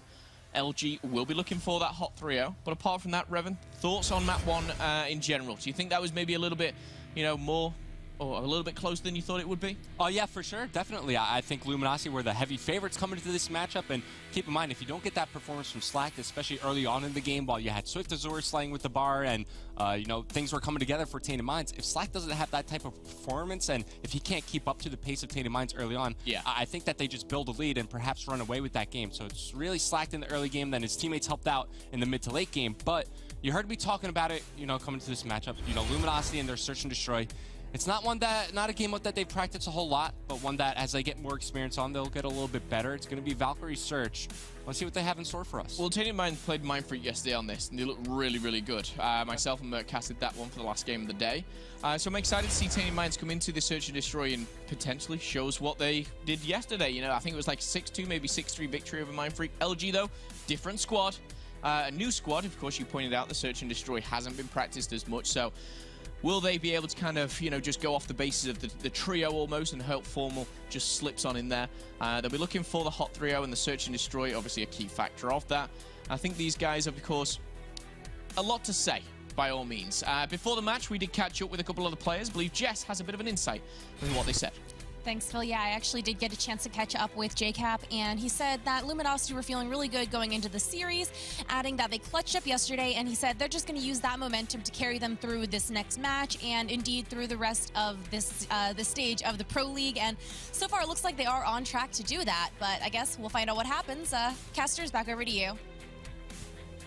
Thank you very much, Jess, and always good to get an insight, especially in the middle of the series. A little bit different for you guys at home. So Luminosity, they go up. Got an insight of what they're feeling and what they're going into this mentally, of course. Very, very good with the reverse sweep as well yesterday over E United, but they've got to be confident, right? Yeah, obviously they're the favorites going up against a team like Tainted Minds. We touched upon it a little bit. There should be no pressure on the side of Tainted Minds. The expectations aren't like super high for them. They're not expected to do a lot here, so they should just come out and play their game. I mean, they have nothing to lose and everything to prove, and that man on your screen there, Nimble, he had a bit of a quiet game one, but look for him to come alive as we look ahead towards this Valkyrie Search and Destroy. Still trying to not say his name with an Australian accent. That's all I heard through Black Ops 3. I know we were both involved back during that season. We heard the likes of Maniac kind of going crazy over Nimble. But it's good to see, you know, a player continuously at the top in their region now transition globally. I'm really interested as well. These guys are going to get the best practice they've ever had going into an event like Anaheim. It's going to be pretty special to see if they can really be pushed and even push back sometimes on some of these squads. However, that man right there, JCap, the master of CTF, of course, we will be seeing that a little later on. He really started to turn things up in game number 3, which was the catalyst kind of that reverse sweep yesterday. John right beside him as well, the star of the show. But LG, they came out with a victory yesterday. Yes, it was close, but it was such a big victory, you know, just for these guys to kind of come into the Pro League. It was the one game which, like, the predictions were torn on between the talent. Well, yeah, we weren't sure. I mean, the same questions we had about Evil Geniuses were the same questions that we had about E United coming into this division, right? And that win that Luminosity had over E United yesterday is big for many reasons. One, it's nice to just get that first win out of the way, but two, you win the Game 5 in the Search and Destroy, and you heard Slacked after saying that they hadn't played it to prepare, you know, for this division, and they're just kind of going with the flow. I mean, obviously they have a lot of experience throughout the year in that game mode on all of these maps, but still you want to see how the pieces are going to fit together, and we're going to see exactly how they do on this upcoming map. If you're just joining us now, Luminosity took game 1 over Tainted Minds. It was a bit of a slow start for them, but they rebound towards the mid to late game, and now we find ourselves here on Valkyrie Search and Destroy. It's going to be Tainted Minds on offense first. Let's see what they bring to the table. Now, I got a few tweets yesterday, actually, after the Australian battle, and it was a few Aussies kind of just, you know, messaging and saying, watch out for Tainted Minds against the, you know, the top dogs in S&D, because they say that they're very well prepared.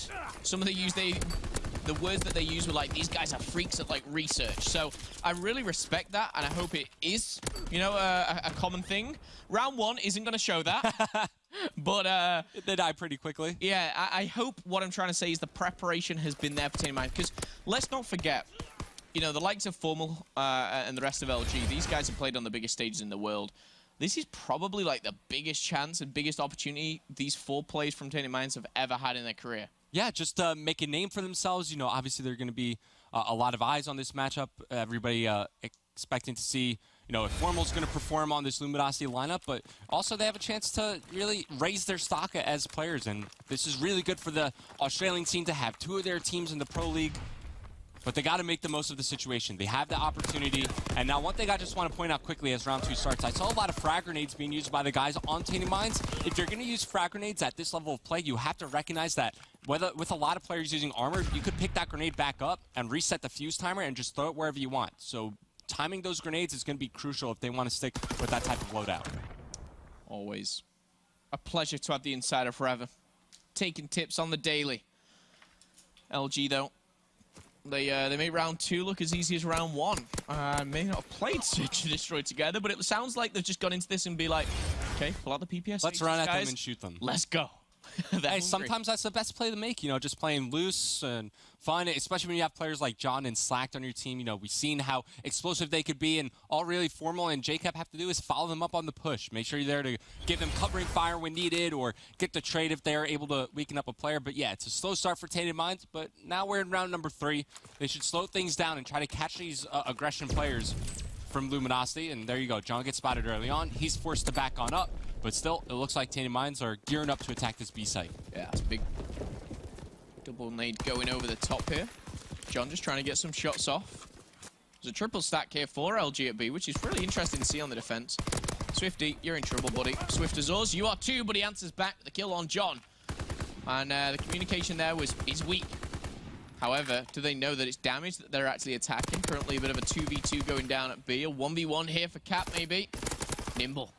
There's a shoulder peek, and then there's a bit of an over-shoulder peek. That one, I feel, was the ladder. And they know bomb's down. Slack is standing right on top of it. And look, if Nimble wins that one-on-one engagement versus JCap, it opens up the entire map for Tainted Minds to work wherever they want. They can work the angles, but Sori's going to pick off Formal from behind. Damage, you knew JCap was around that area. Your teammate Nimble just died like 5 seconds ago from that player. And just like that, the final member falls for Tainted Minds. It's 3 rounds played and 3 rounds won for Luminosity. Okay, I was very confident with Tainted Minds going into Valcast and D, and that's soon gone away. Hoping they can restore my faith. But LG looking good. I think we take the positives out of each map, and the positive right now is LG. They're looking very well structured. All 3 players of the old LG was like, yo, I'm hidden B. Almost like, I'll just chill back here. I've got your flank. And it worked out. Yeah, look, as long as you're able to follow up your teammates, you could just do coordinated pushes wherever you want, but you just have to be coordinated with it. And that comes with team chemistry and preparation on where you want to push out on the map. And Swifty's going to change things up here. He's got a sniper rifle, but he's met by a John. John's going to force him back. And now Luminosity, as they flood up on the alley, it's Nimble here. First Blood takes out John. No trade potential here for LG. Swifty repeaks with the sniper, but JCap's going to push this. He's going right down the alley. He's being aggressive here. Takes out Nimble, swaps to the machine pistol. There's the trade from damages. Now it is all down to Formal. 1v3. Let's see what he's got in the tank. This should be the first, and it will be. Just going to put another magazine in there. 1v2, 50 seconds left. And I don't know who I was casting alongside. It might have been yourself, Robin, yesterday over LG, and you were kind of saying Octane was a play which always kind of came up clutch in maybe 1v2s and sometimes 1v3s. We'll see if Formal can do this here. The bomb is down. He's been on the squad for a day. I was going to say, I like his movement around the map, just pre-aiming, taking things slow, checking his angles. Now, I will also say that the players from Tainted Minds, they're pretty far spread out. So these could potentially be 2 1v1s for Formal. Because he's using Mountain, he's going to get hit by that concussion grenade. And Swifty with the sniper rifle is going to finish things. So no clutch there for Formal. And Tainted Minds put up their first round of the game. Yeah, nice shot as well from Swifty at the end there. The stun obviously took down Formal, and he couldn't really move much, but information gathered and executed very, very nicely here for Tainted Minds. Round number 5, though, is we're going to hop back into things. We're going to flip those sides. The offense will become the defense here. It'll be interesting to see if we're going to see that sniper a little bit more. Yeah, maybe. Depends on, you know, keep in mind they're going to be on offense coming up. You could play in that storage bunker window, maybe plant the bomb for that sniper rifle player. And yeah, he's going to stick with the sniper here, using Hunker along with Mountain. Nimble looking to initiate inside the A bomb site. This is where Tainted Minds are looking to hit. Frag grenade's not being tossed on out. No connection there. First Blood already coming in as Formal takes down Swift Azor. An opportunity there missed as the sniper doesn't connect for Swifty. Damage now taking fire. Nimble falls as well. And now it's all down to the sniper rifle player. A 1v4 for Swifty. There's one. Looking for the second. Expected a quick challenge. Misses the flick, and he gets punished for it. It's Luminosity. They answer back after dropping the previous round. Yeah, smiles all around there, especially for John and Slack. Formal as well joining the club. A happy club that is, of course, LG right now 4-1 up in the Search and Destroy. They've already taken map number 1. If you're joining us late to the game, it's been pretty much LG throughout. However, the hard point, a little bit closer than I expected. Tainted Minds really pushing back on the North American squad here. Looking for their first victory after dropping a game 5 yesterday to Mindfreak is going to be Tainted Minds, but LG, they're looking to go 2-0 today. Let's see whether they can capitalize on this. Hey, look at that, it's a smoke grenade. I like seeing those. I think LG have got Rise last game of the day. if I'm not mistaken. So a win here would be instrumental to get some more confidence on the board. Yeah, just a good way to start out the day and raise that confidence going into that later match in the day. But right now we're in round number 6. 2 kills go in favor of Tainted Minds, but the trades are there for Luminosity. It's down to JCap as well as Slack going up against Swifty and Nimble. The bomb over towards this B bomb site. Nimble's going to get spotted out. Slack, he's going to quickly move in from the trade, but coming around the flank, it's going to be Swifty. The opportunity could have been there as he took down JCap. Slack knows his positioning, expecting the flank. Swifty's going to reposition, reassess the situation. So both players could actually run into each other over towards the A bomb site. Of course, airborne hunker for Swifty means he has to take things a little bit more slowly. Slacked, he's got armored energetic, so he's also loud. It looks like he might commit to this plan over at the B bomb site with roughly 20 seconds remaining. Swifty could come up right behind him. This might be an easy kill for him to make. Depends on where Slack wants to go with this. Backs up in towards maps. Oh my goodness. Does Swifty know he's here? Does he hear him? I think he does. And you can see how slow number 1 is moving back and forth. He's kind of pre-aiming. You just see the arrows on the mini-map. Slacked a little bit. Oh, sometimes you don't need to take the good fight. No challenge. Why would you stay there? You could back up. He has to go for the defuse. Time is on your side. Slack doesn't have to stick around for that long. Maybe feeling a bit overconfident going up against Swifty, but Swifty makes him pay for it. Wins the one-on-one, gets the defuse, and now he has some progression towards some streaks as we look ahead in this game. I mean, Slack there, that decision, first of all, to take the shot is quite ambitious because, you peek out as soon as you see him, you're back in that doorway. And he has no cover. No. From there, when you take a shot, I kind of understand, like, the mental... he's probably thinking, as soon as I stop shooting and look away, I'm going to get shot in the side and die. But I think you shouldn't have engaged in the first place. Bit of a mishap there for LG and Slack in particular. But they're 4-2 up. All is good still for LG. That's a round, though. You put 5-1 on the board, and you start to put this game to bed. Yeah, but you're just giving hope to the side of Tainted Minds. You're letting them stick around. Maybe they could make Luminosity pay for it here in round number 7. It's going to be John looking to initiate, but he gets picked off. First blood, the nade to follow up. Does it connect? No, it does not. So man advantage early on to Tainted Minds. And now Jacob's coming around the flank. And he dies. 4-on-2. It's a very aggressive defense here for LG. Now a 2v1 as Formal, last alive. Bomb looks like it's heading towards A. 35 seconds left on the clock. If Formal can stop the bomb going down, that'd be massive. I think he might have just spotted one as well. He's on the other side of the bomb. Not gonna happen. Shot in the back, and we're going to see back-to-back rounds for Tainted Minds, and suddenly this game looks a little bit closer. Yeah, only one round separating both these teams now. As Tainted Minds, they've been able to rattle off 2 in a row. And something I've also seen is the majority, or at least more than half of the players on Tainted Minds are actually using Mountain. So I'm not sure if they think that streaks are in play on the side of LG, but either way, they want those silent footsteps. And everybody on Luminosity, they've been using loud classes, maybe trying to play off some sound cues in game. Either way, now only one round separating both these teams as we look ahead to round number 8. It's going to be Luminosity here on the offensive side of things. They're looking to stop the bleeding and put themselves on map point. Okay, well, LG, can they bite back, or is Tainted Mind's going to get 3 in a row? Swifty could be a huge factor, or he could be complete opposite. John's going to take out 2. That's a nice start there for LG. Bomb looking towards A, but Formal, he's on the flank. He's going to find damage with ease, and that's going to be 5-3.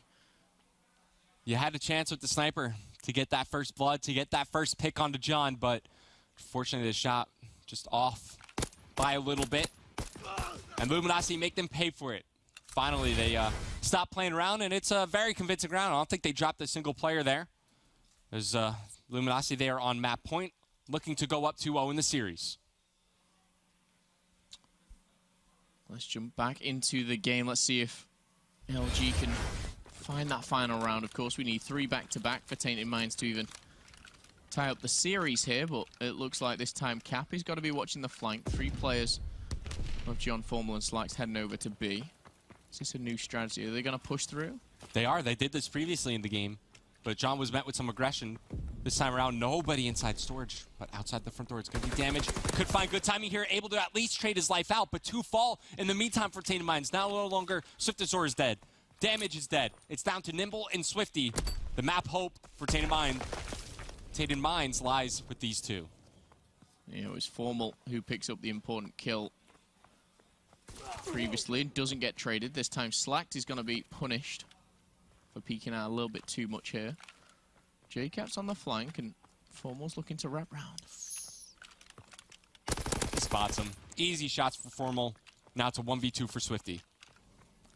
I'd expect Swifty to maybe try and grab this bomb. He's very close to it, but it looks like he's going on the hunt. He's been spotted. Cap says no, that's going to be round number 6. Luminosity Gaming are going to take the map, go 2-0 up in the series. But again, pushed a little bit towards the end there. A convincing S&D at the end of the day in 6-3. Tainted Minds 2-0 down. It's difficult. After a Game 5 loss yesterday, they've got to really muster something up here. Yeah, there's some hope for Tainted Minds in that search and destroy, but unable to run away with it. LG, Tainted Minds. We've got CTF coming up after this quick break. Guys, do not go anywhere to see these North American teams go up against these Australians. We'll be right back.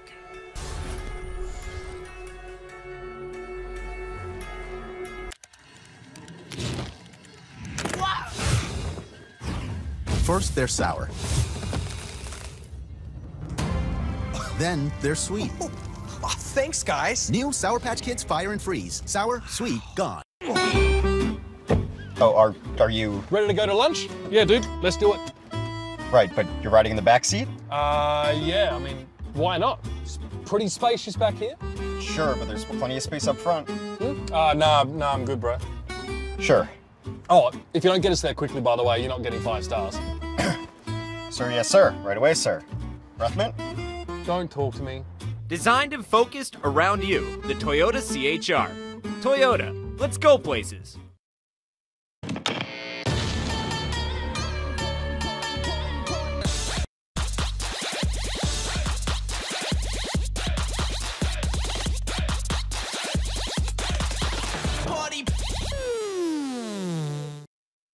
Attackers incoming. Let's break it down! Time to leap. Anyone want to join me? Overwatch Legendary Edition. Get $20 off for a limited time.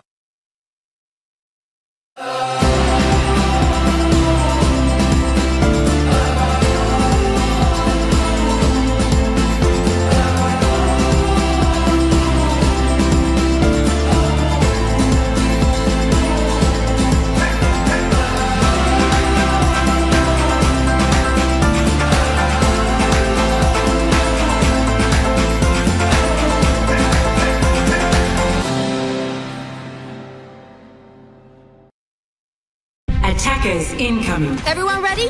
Let's do this. Discover the team-based shooter that just keeps getting better.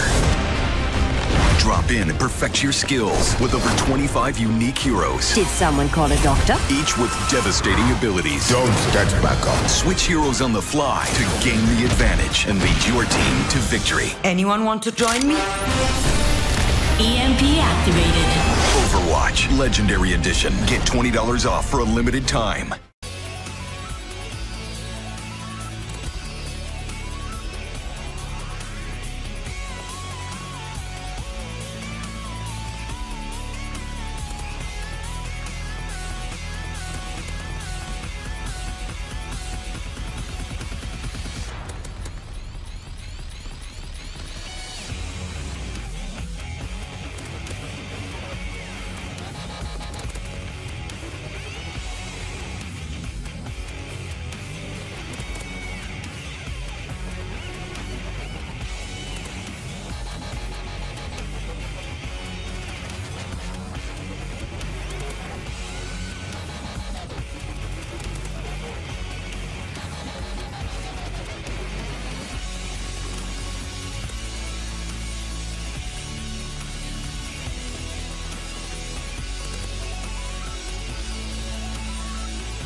Australia's already lost one series. Of course, in Mindfreak, our Tainted Mind's going to do the reverse sweep onto LG. It's looking unlikely.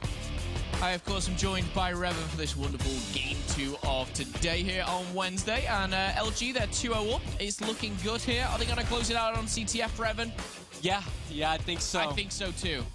Not a whole lot of positives to take away from the Tainted Minds camp. I mean, they were able to hang with Luminosity for the majority of the hard point, but unable to maintain with the pace towards the late game. And then Search and Destroy, really from start to finish, it was all Luminosity. Maybe some glimmers of hope here and there for Tainted Minds, especially when you clutch that 1v2, but unable to really carry it forward and build off that momentum. And now we find ourselves here, Momo. Map number 3, Flak Tower, capture the flag. And unfortunately for you Tainted Mind fans out there, I think this is where the series ends. Well. Luminosity, are you going to end it in 3? You're going to start today off with a bang. You've, of course, got a little bit more of a difficult opponent coming up later, which is Rise Nation. Currently, what a lot, and myself, will say the best team in the world. It's a fair statement. I think LG close out here. What I would love to see, though, is Nimble, Swifty, Swift Azores, and Damage to cause an upset. Always nice to see, you know, these North American teams, which have dominated for so long, be pushed. Nimble and Damage kick things off with one apiece. Oh, but the trades are there as 3 fall for Luminosity, 2 fall for the side of Tainted Minds. And now Nimble wasting no time, trying to immediately put pressure onto that Luminosity flag. They spawn him out over towards the big gun. Damage is here to back up the push as Nimble's going to reposition towards the back of the base. Slack rips Damage off that heady, and now looking for this final kill as Nimble's just looking to be annoying in the back of Luminosity's base. As he falls, Swifty's here to try to continue to put on pressure, but really this offensive push is all but dead. Luminosity stabilized on the defensive end, and now they can look to push on up and establish some map control. And London Docks hardpoint, sorry, what am I talking about? London Docks CTF is a map mode where you see a lot of flags. CTF Flak Tower, you sometimes will go your 3-4 minutes without a flag. It's very back and forth. Those second and third wave of kills are so crucial. And, you know, no matter how good you are, in the Pro League, the competition is very, very strong. So we may have to wait a couple of minutes to see a flag come out, but currently, Formal without a kill. He's going to have to step it up, 0 and 3 as he comes off spawn. Let's jump on board with Formal and see what he's up to. Okay, as we swap over to Formal, actually go down his base. Oh, Swift is over. Getting a little bit scary there for you. Luckily, Nimble's there to bail you out, but the flag has been pulled, but he's all alone. No support here. Should be taken down momentarily. There you go. Once again, Luminosity, they're going to stabilize in their base. Now they could look to push on out, but Swifty might be able to sneak behind enemy lines, just proning, crawling through the outskirts. One player right off respawn, fresh off respawn. That's Sean as he gets picked up. Now you have an offensive push, one alive for Tainted Minds. Nimble's there for the trade. It's all up to Slack, and players coming off respawn here for Luminosity. Yeah, JCast with him, so this flag is definitely not home and safe like some of the flag pulls we've seen before. Damage, though. He puts Slack to belt. The flag's going to stop, and it's JCap with the double as he does return the flag as well. He's not only a master cap to the flag, he just seems to step it up in every sense in this game mode. Madness to madness upon madness here for JCap.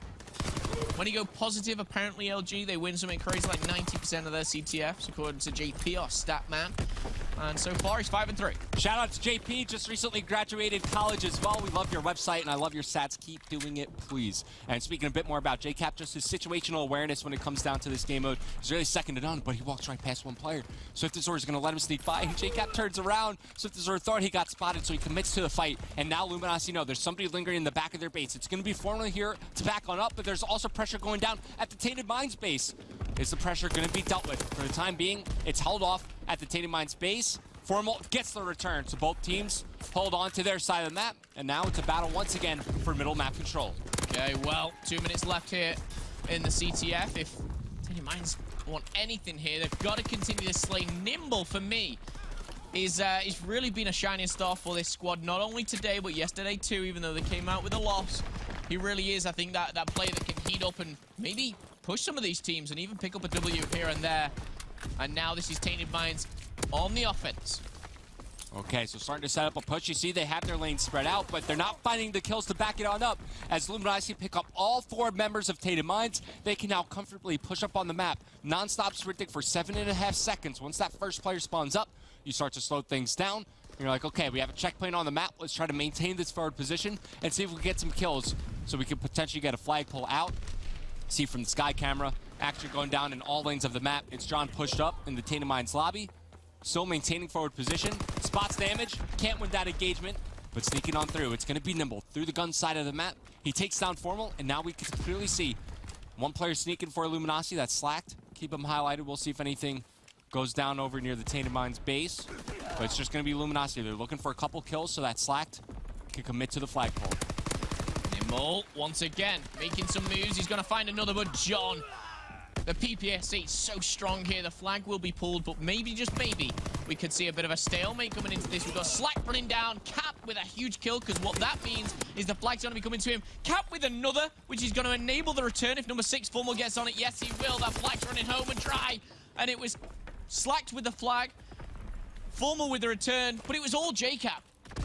Yeah, JCap's able to find some crucial kills there for Luminosity, and Slack put himself in a great position to make a play happen. And look, that flag run was going to get nothing done for Tainted Minds, because in that situation, Formal spawned out over near the big gun side of the map. So they had all lanes covered, forced to go down the middle of the map. And here's a relay happening for Luminosity. JCap has the flag in hand. He's on a 4-spree, looking to acquire some score streaks as the last player pushed up for Tainted Minds falls in damage. This is certainly a flag cap for Luminosity, and it's going to be them going into the half with a 2-0 lead.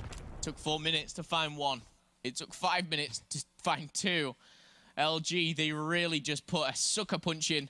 It's like a boxing match, and it's all even. And then right before the bell, hit with a haymaker right there, and Tainted Minds, they're going to be feeling it in this little 2-minute break. All right. So first thing I want to do as we jump into the half is see JCap. I want to say if he has any streaks, I think he's maybe like 25 points away from the glide bomb. Either way, he's going to be looking to earn them. Could drastically change the pace. Okay, so he has the glide bomb, 100 from the artillery barrage, and then 125 away from the fighter pilot. JCap looking to secure those tier 2 and tier 3 score streaks. So to put Luminosity in an even more comfortable position for the rest of the game. But it's Tainted Minds. They're off to a strong start once again, beginning this half off, stacking the wood side of the map, which is where JCap is located. This could be a big kill for Nimble to make, and he does. He shuts down JCap, so only a glide bomb will be available for Luminosity for the time being. But still, you got to get past John. He's able to trade his life out. And in CTF, it's going to favor the defenders, right? When they spawn up, the reinforcements are so quick just to rotate back and deal with the pressure that Tainted Minds brought on. It's going to be up to Swifty to keep that offensive push alive, while Luminosity, they start to venture out on the map and look to establish control. I see John once again continuing the strong defense here and pushing out. And again, it's incredible. 29 interactions, more than anyone in the lobby. And you'll hear me say that about pretty much every respawn with LG. He is, you know, for me, one of the best in the games as an individual. And he really is showing his worth. Formal with a snapper onto damage. It seems to all just be crumbling right now, Revan. Yeah, one by one, Tainted Minds are falling apart. It's down to Nimble as he falls. This is a flag pull for Luminosity. They have control of the boardwalk side of the map. Slack is watching the overextension. They have all the lanes covered. They're even going to use a glide bomb here just to see if anybody was sneaking through. This is 100% a flag cap for Luminosity. Formal actually re-earned a glide bomb, so JCap used his. And now John with that flag cap, he's looking to earn some streaks as well. It's a party on the Luminosity squad right now. I think that was like 9 kills to 2 in favor of Luminosity, and one of those 2s was a team kill. Tainted Minds just really have kind of fell off the momentum, and I don't blame them. They're 2-0 down, they go toe-to-toe for 4 minutes, and then an extra couple find themselves with glide bombs on their head, 3 flags down, and suddenly it's not looking so pretty here. No, I'm thinking the scoreline in the game is going to reflect the series score in just a little bit, but wait, here we go. 3-4 for Luminosity, make it all 4 down. This could be the moment where Tainted Minds get some momentum behind them. It's going to be Swift Zora pushing on forward, but he wants to wait. You see where his teammates are located on the map. They're not yet set up for a pinch onto that Luminosity base, and this is where teams run into trouble on a map like Flag Tower CTF. Getting the second, getting that third wave of kills to secure yourself, getting that flag pull, and getting back safely is so tough to do. Okay, well, continuing here with 2.5 minutes left on the clock. LG, they're just biding their time here. Every 10, 15, 20 seconds that goes by, it's just that one step closer to a 3-0 victory. Put it in the bank here and save it for a little later on. It's going to come in handy.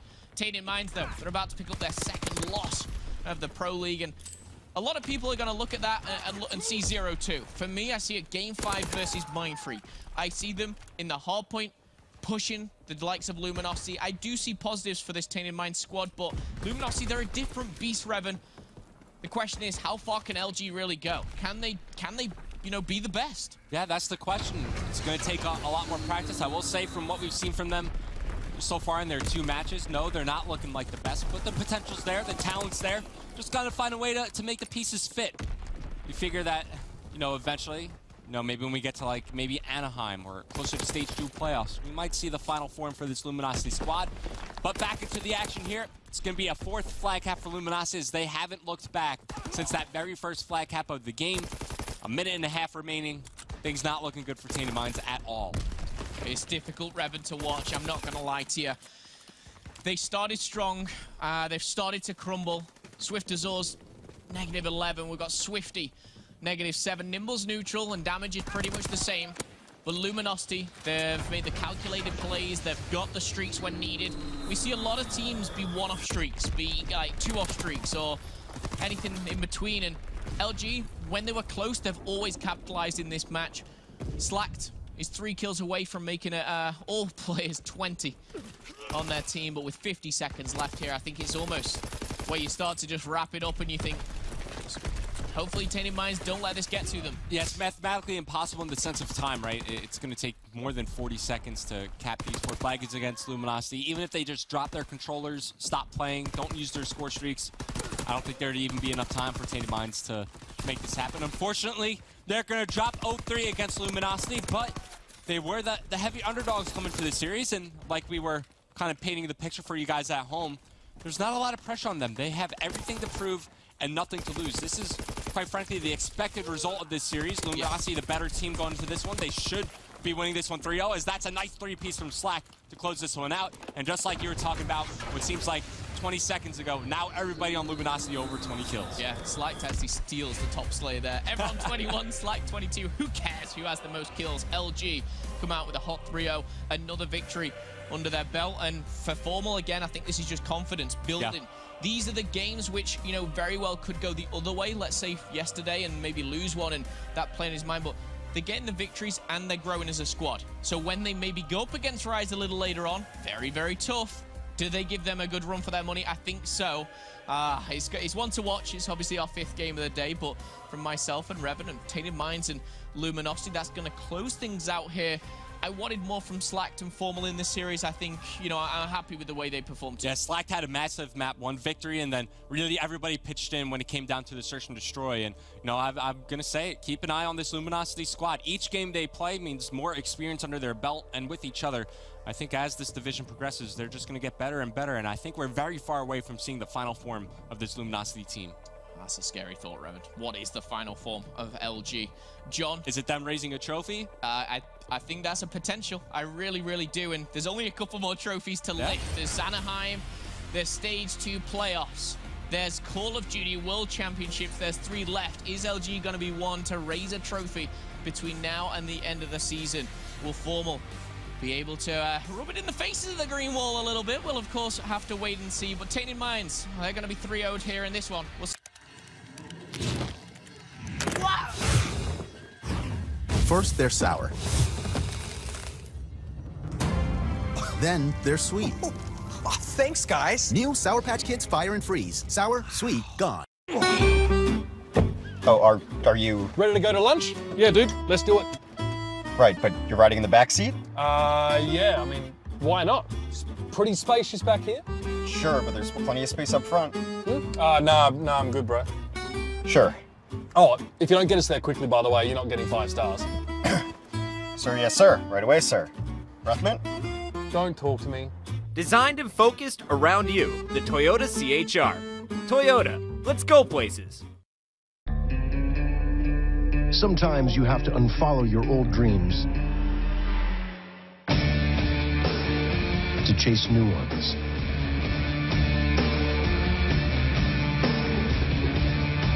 This is for the drivers. The ones who do more than defy rules, they change them. This is for the unfollowers. Dreyer and Reinbold BMW at I-465 in Keystone and at DreyerReinboldBMW.com. Forest Lake Chrysler Dodge Jeep Ram is out to sell 200 new vehicles by May 31st. Save with monster discounts, huge rebates, and crazy low lease payments during the Jeep Celebration event. Lease a 2019 Jeep Cherokee, just $229 a month. 2018 Dodge Challenger GT, lease for $239 a month. We're proud of our sales staff. and we invest in our certified technicians. But most importantly, our service doesn't stop after the sale. Forest Lake Chrysler Dodge Jeep Ram, just north of the Twin Cities, or forestlakechrysler.com. Sometimes you have to unfollow your old dreams to chase new ones.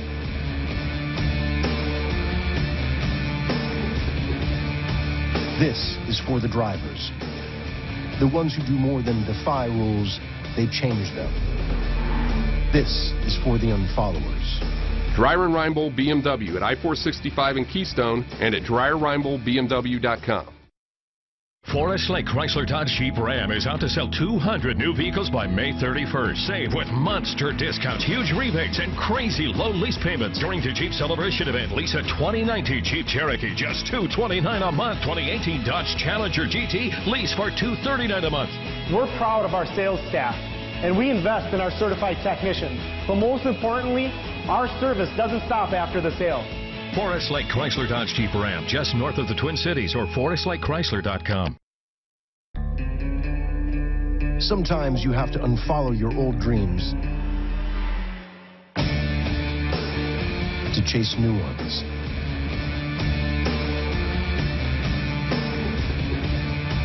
This is for the drivers. The ones who do more than defy rules, they change them. This is for the unfollowers. Dreyer and Reinbold BMW at I-465 in Keystone and at DreyerReinboldBMW.com. As long as there is fear, as long as there is curiosity, as long as there are undiscovered corners of the earth, and as long as there is willingness and desire, then you are capable of more. Dreyer and Reinbold BMW at I-465 in Keystone and at DreyerReinboldBMW.com.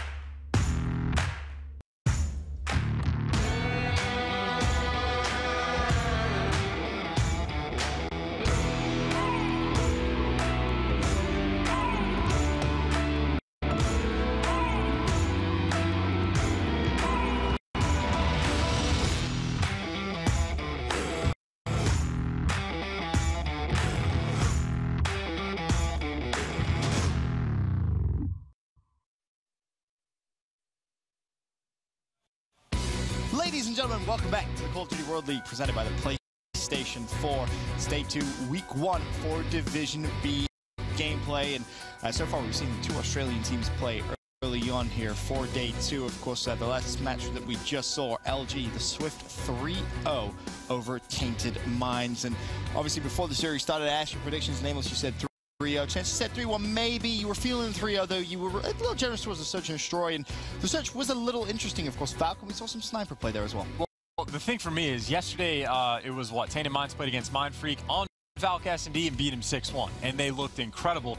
The problem I think they had today was like Swifty with the sniper. He kept it out the entire game, and he had one kill, I think, with it. And it was like in a 1v4. The number of first bloods where he just missed the shot. And I'm not saying they're incredibly easy shots, but at this level, you have to connect on at least 50% of those. He kept missing. He never put it away. They ended up losing like 6-3. I think if he just doesn't snipe that entire game or maybe keep it out for one round, it's at least closer. Like John was making some pretty cool plays for first blood. Formal had a couple nice first blood, so it's not guaranteed.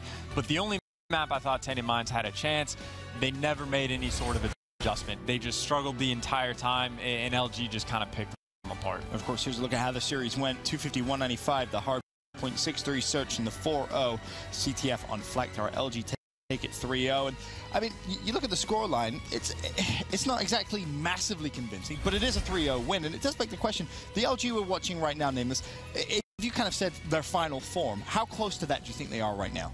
I think we need to see more. I mean, right now LG is 2-0, so they've done what they needed to do. True. They beat United, who is a formidable opponent. United is definitely a talented and a really intellectual team when it comes to Call of Duty. So they've done their job. I think Formal needs to step it up a little bit. We've seen him struggle a bit in that first hard point. But what you got going for you if you're LG is Slack's playing really good. John's playing really good. If Formal and Cap kind of come into like their best form in this game, this can be a championship team. We don't know how good they are yet. I think we need to see this match versus Rise tonight. If they win that, they're a championship team. Nameless is pretty much right. Like, we want to see Formal go like God mode and play like he has for the past 3 years. But at the same time, like if you got John who's shredding, maybe just having like an average stat line is just better. Maybe that's what like the team needs. So it's tough to say. Need to see him against Rise. Need to see them against everybody. We just need more information. Because they could very well be that in their final form right now. We don't know. Don't know. They're 2-0. We need to see more of them. I think this match will tell a lot that we see them play tonight. The game at the end of the evening, of course, LG versus Rise. That is going to tell a lot. Get a lot of answers for this LG squad. And of course, that Rise as well. But here's what's still to come. Complexity versus Unilad next on main stage. Following that, Tainted Minds in action again against Optic Gaming. Again, a very tough day for them.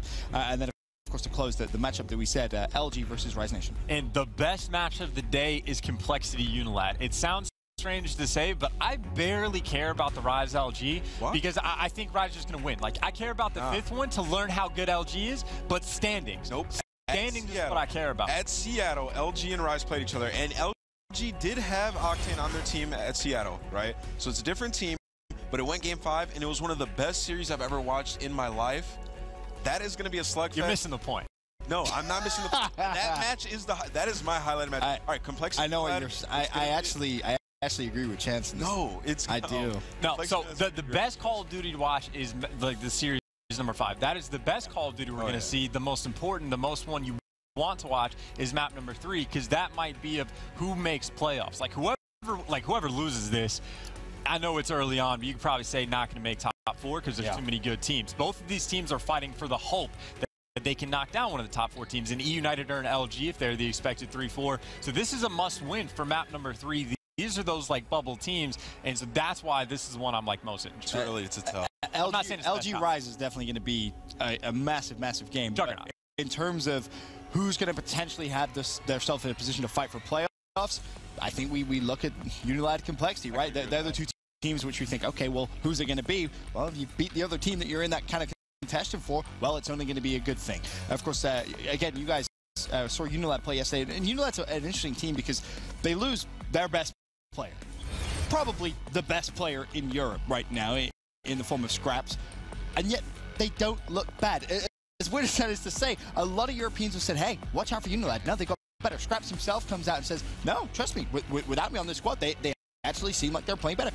Why is that, Chance? Shawnee stepped it up. In my opinion, I mean, again, I know it's super early, but even at Seattle, Shawnee was playing and he was pretty disgusting. Like, the placing wasn't great, but that's kind of where I see Unilad. Like, if you're losing a talented player, someone's going to have to step it up. If it's not going to be the players that's filling in the exact same role, it has to be elsewhere. So you lose a high-pressure SMG. If the SMGs can't match it, if Zed is simply just not as good as Scraps, which is perfectly fine, again, Scraps is the best player in Europe, arguably so, then the ARs is the next guy down the list that has to be better. Shawnee's been a beast, but they're going to have to be better even still. Like, as good as Shawnee's been, they still need the subs to pick it up more. I want to see more from Luskins.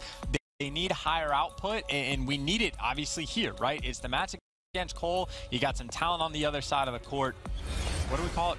Court? Stage? Stage. There you go. Stage. Whatever it is. This is esports, not basketball. It is worth mentioning on the flip side, we talk about the Complexity squad. You got 2 massive veterans that have been playing almost since day 1 in the form of Ricky and Center, of course, and then 2 young guns with just unbelievable talent in the form of Blast and Dashi. I mean, here's a look at the map set, Nameless. I guess the question is, which way do you see it going? I'm going to lean towards Complexity, and especially on that USS Texas. Okay. Can't wait to see Dashi with that sniper. And one thing, I've been kind of, I've critiqued Dashi a lot, right? Yep. From what I've seen yesterday, obviously they did lose to Rise, but Dashi was able to, play the same way that he has been online. And I'm excited to see him continue to play against these top teams and see what he can do. I think the issue with this Complexity team is kind of, they can get a little bit frantic. I was talking to Sensor yesterday about it. He said their communication has been really frantic, and in these clutch moments, they're not able to capitalize on the situation. So I think if they can fix that, they can definitely beat the likes of Unilad. They're a talented team, and they have a lot going for them, but they looked pretty good in the Optic match last night. I'm vaguely similar to Nameless in this. I haven't been critical of Dashy. I'm in his fan club. I think he's going to destroy. I think he's the hard carry. Oh, are you ready to go to lunch? Yeah, dude, let's do it. Right, but you're riding in the back seat? Yeah, I mean, why not? It's pretty spacious back here. Sure, but there's plenty of space up front. Nah, I'm good, bro. Sure. Oh, if you don't get us there quickly, by the way, you're not getting 5 stars. Sir, yes, sir. Right away, sir. Breath mint?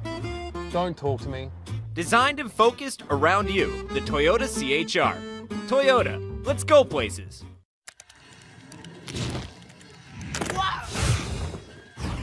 First, they're sour. Then they're sweet. Oh, thanks, guys. New Sour Patch Kids Fire and Freeze. Sour, sweet, gone.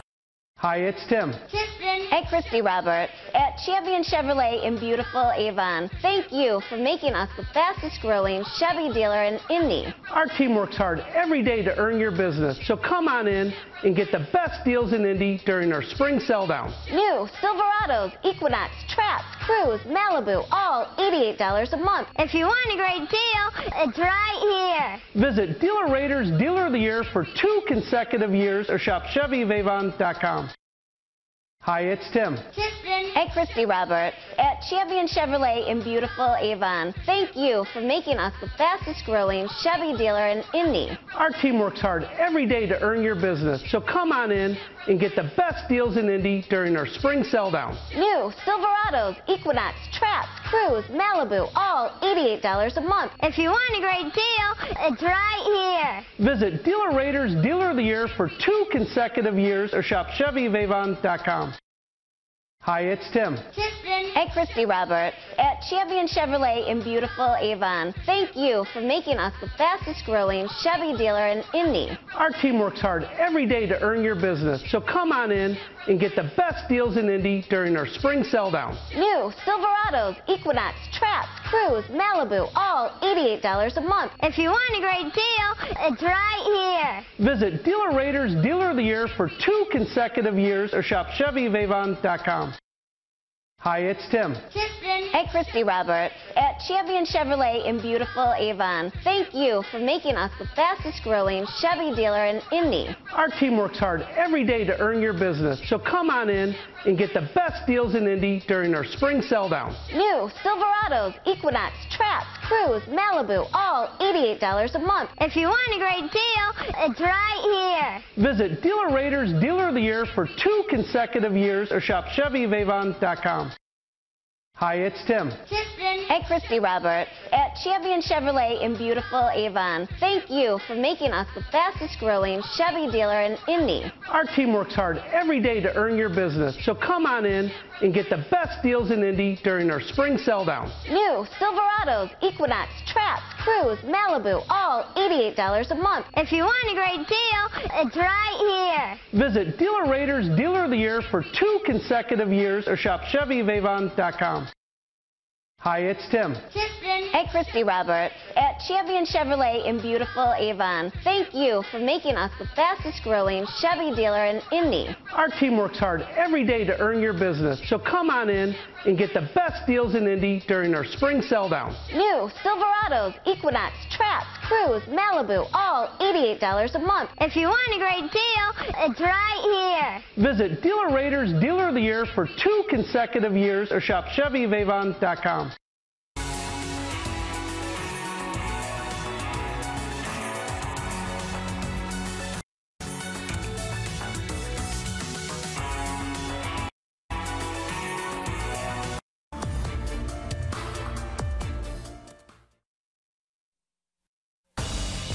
Welcome back. We've got an incredible third match here. Stage 2, Division B. Complexity going up against Unilad. You heard the guys talking about on the desk. You know, Ben kind of hinted at it a bit. I've talked about it a bit on trading shots that some players in EU, even Scraps, who was formerly on the team, have high hopes for this Unilad team. High hopes by saying they have a chance to make top 4. So these are the kind of series that you have to win if you're Unilad. Now, the other side, I think more people, probably, especially from North America, think Complexity is that team with the upset potential for top 4. John. Yeah, I think these are sort of the two teams. I think you throw in Mindfreak as well as who's going to make a run for that 4th spot. I think to a lot of people, Rise, Optic, LG, they should be ins for playoffs. But who's going to be the 4th team? Because the United, they've had their ups and downs. That's really who the pressure is on. But yeah, you look at these two as potentials for 5-6, potentially sneaking a playoff spot. We'll just have to wait and find out over these next couple of weeks. Yeah, you got to think, like, you know, the conversation through stage 1 was the end with, you know, 5th, 6th with regards to relegation. That's not the conversation anymore. Like, there's no relegation. It is getting top 4, playing at the playoff. Outside of that, you're talking, what, seeding, I guess, going into champs. But the rest of it is going to be just playing for that $500,000 playoff. Now, early in this one, you see the remaining time going to Ricky, who's in the hard point for complexity currently, winning gunfights against Wuskin as well. They're going to have their hands full here, as you see Unilad getting set up. No, definitely so. Unilad, though, they had a great showing. Probably should have taken Optic to a map 5. There was a couple heroic plays from Scump yesterday, as they do have a great setup here on Main Street. Alex, he's able to find 2. Shawnee, he's going to get Ricky in the back. That forces Complexity to have to either flood through gate, as you can see, Dashy's just trying to peek it back and forth, or go through that coal room side. They're just completely avoiding the middle of the map, and here we go. 3 kills go the way of Complexity. They're going to start pressuring this hill, make it all 4, as Sensor's able to find 2. Back and forth they go. One player really combating this still from Blast, or sorry, from Complexity, which is Blast. He's trying to do what he can, but as he falls, next man up will be Sensor. Nice little snap there onto Zed in the hard point, but as soon as it seems it gets cleared, a grenade comes in and eliminates the final player, so the focus will now be on Doc's Warehouse. Yep, good hold by Unilateral right there. They sort of, I believe it was, 29-10. After that first hill, they set up for Main Street. They give up all that scrap time, and they hold perfectly. So a solid job from Unilad.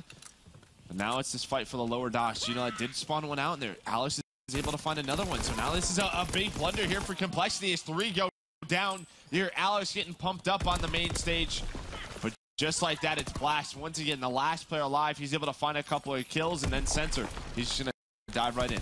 Just doing what he can to contest. Ricky, top mid, going to be huge on the cross. Weakens one, almost wins the second gunfight there at Water Steps, but looks like he does enough to at least be the distraction so the Complexity players remaining can get set up inside a warehouse. Now, can we hop over to Zed if possible, because he is going to be a key component of maybe working a flank or working on spawns for the next hard point. Well, he's gone. Yeah, that's what it seems. It seems like they're going to sort of give up these last 20 seconds, focus on barrel building. I like to play, but you have to capitalize on this if you are Complexity, because if they're able to get these kills, they're going to take a big lead here at barrel, that barrel building. But you can see he's starting to get some help. You have Zeb going around. The Complexity players, they did spawn out towards Crane. You have one guy in the middle of the map. Weskin, he's able to find one. Shawnee finds one as well, so just a couple of players from Complexity left. And Shawnee doing a great job staying alive, top middle. One thing to note is Unilad. They are running 2 bars. We've seen, some teams run 1 STG, 1 bar. Some teams just run 3 submachine guns. So everybody trying to figure out the best meta right now, but Unilad, they do a great job rotating towards barrel. Certainly a lot of diversity with the setups for this particular map, but the pressure is on Complexity to get a break here at barrel building. Let's go to an Astro Gaming listen-in with Complexity. One's Water Steps. One on the back, one on the back. We gotta rotate around water. We gotta go around water. Yeah, you gotta go around water. Yeah, go water. Guys on the back, Alex. I'm going water right now. Back here. Where do you go? Already fire steps. Weak. Fire steps, he's dead. I spawn useless. Give me a 10. Go get 10. I'm going 10. Got what's going in. Good job, Rick. Rick, they're gonna spawn behind you. Rick. 10's good. Water steps, guys. You gotta get that 20. Already fire weak. Pushing through. One literally right here. Nice, good up. I'm trying to come to you. I don't see this guy. I'm here. Fire ladder, one shot. Nice. What's skin? I spawned back blue. They're spawning back blue. Gate weak. One shot. Green steps. They're all. I'm 10. I got 10. NATO. Let's watch the fire ladder. I need a hill. There's 2 in fire, guys. Rick, I'm coming fire, Jim. Hill dead. Alex, 2 in fire. 2 on the box. 2 on the box. 2 of them. That's 2. Give me fire ladder, guys. Fire ladder. Brandon, go. I hear. I got him. In the back, Waskins. There's 2 in the back. 1 more in the back. He's close spot. Statue. Fire ladder, statue. I'm gonna go around. I'm gonna go around. Apples, he's literally statue. One shot. Is he in the back? Zed's on a 5. Now we're hitting this. Yeah, we have to work. I needed a hill. Alright, we gotta get kills right here. I'm going around beer. He's weak on hill, Brandon. In fire. Complexity doing what they can, but Joe, it's actually the Unilad lead that continues to build. Zed, 21-11 on a 6 streak, and this is a guy, when we heard he came into Unilad, there were a lot of question marks from a lot of players. talking about the fact that he's usually dominant online, doesn't necessarily perform the same way in a LAN atmosphere. Right now, he's going off, Joe. I mean, what was it last year? He was on that, what was it, that Elevate roster who was like 0-18 in the Pro League. They didn't win a map. So, yeah, a lot of questions on Zed, but he's having a great one. As you said, 7 in a row. He did find a glide bomb.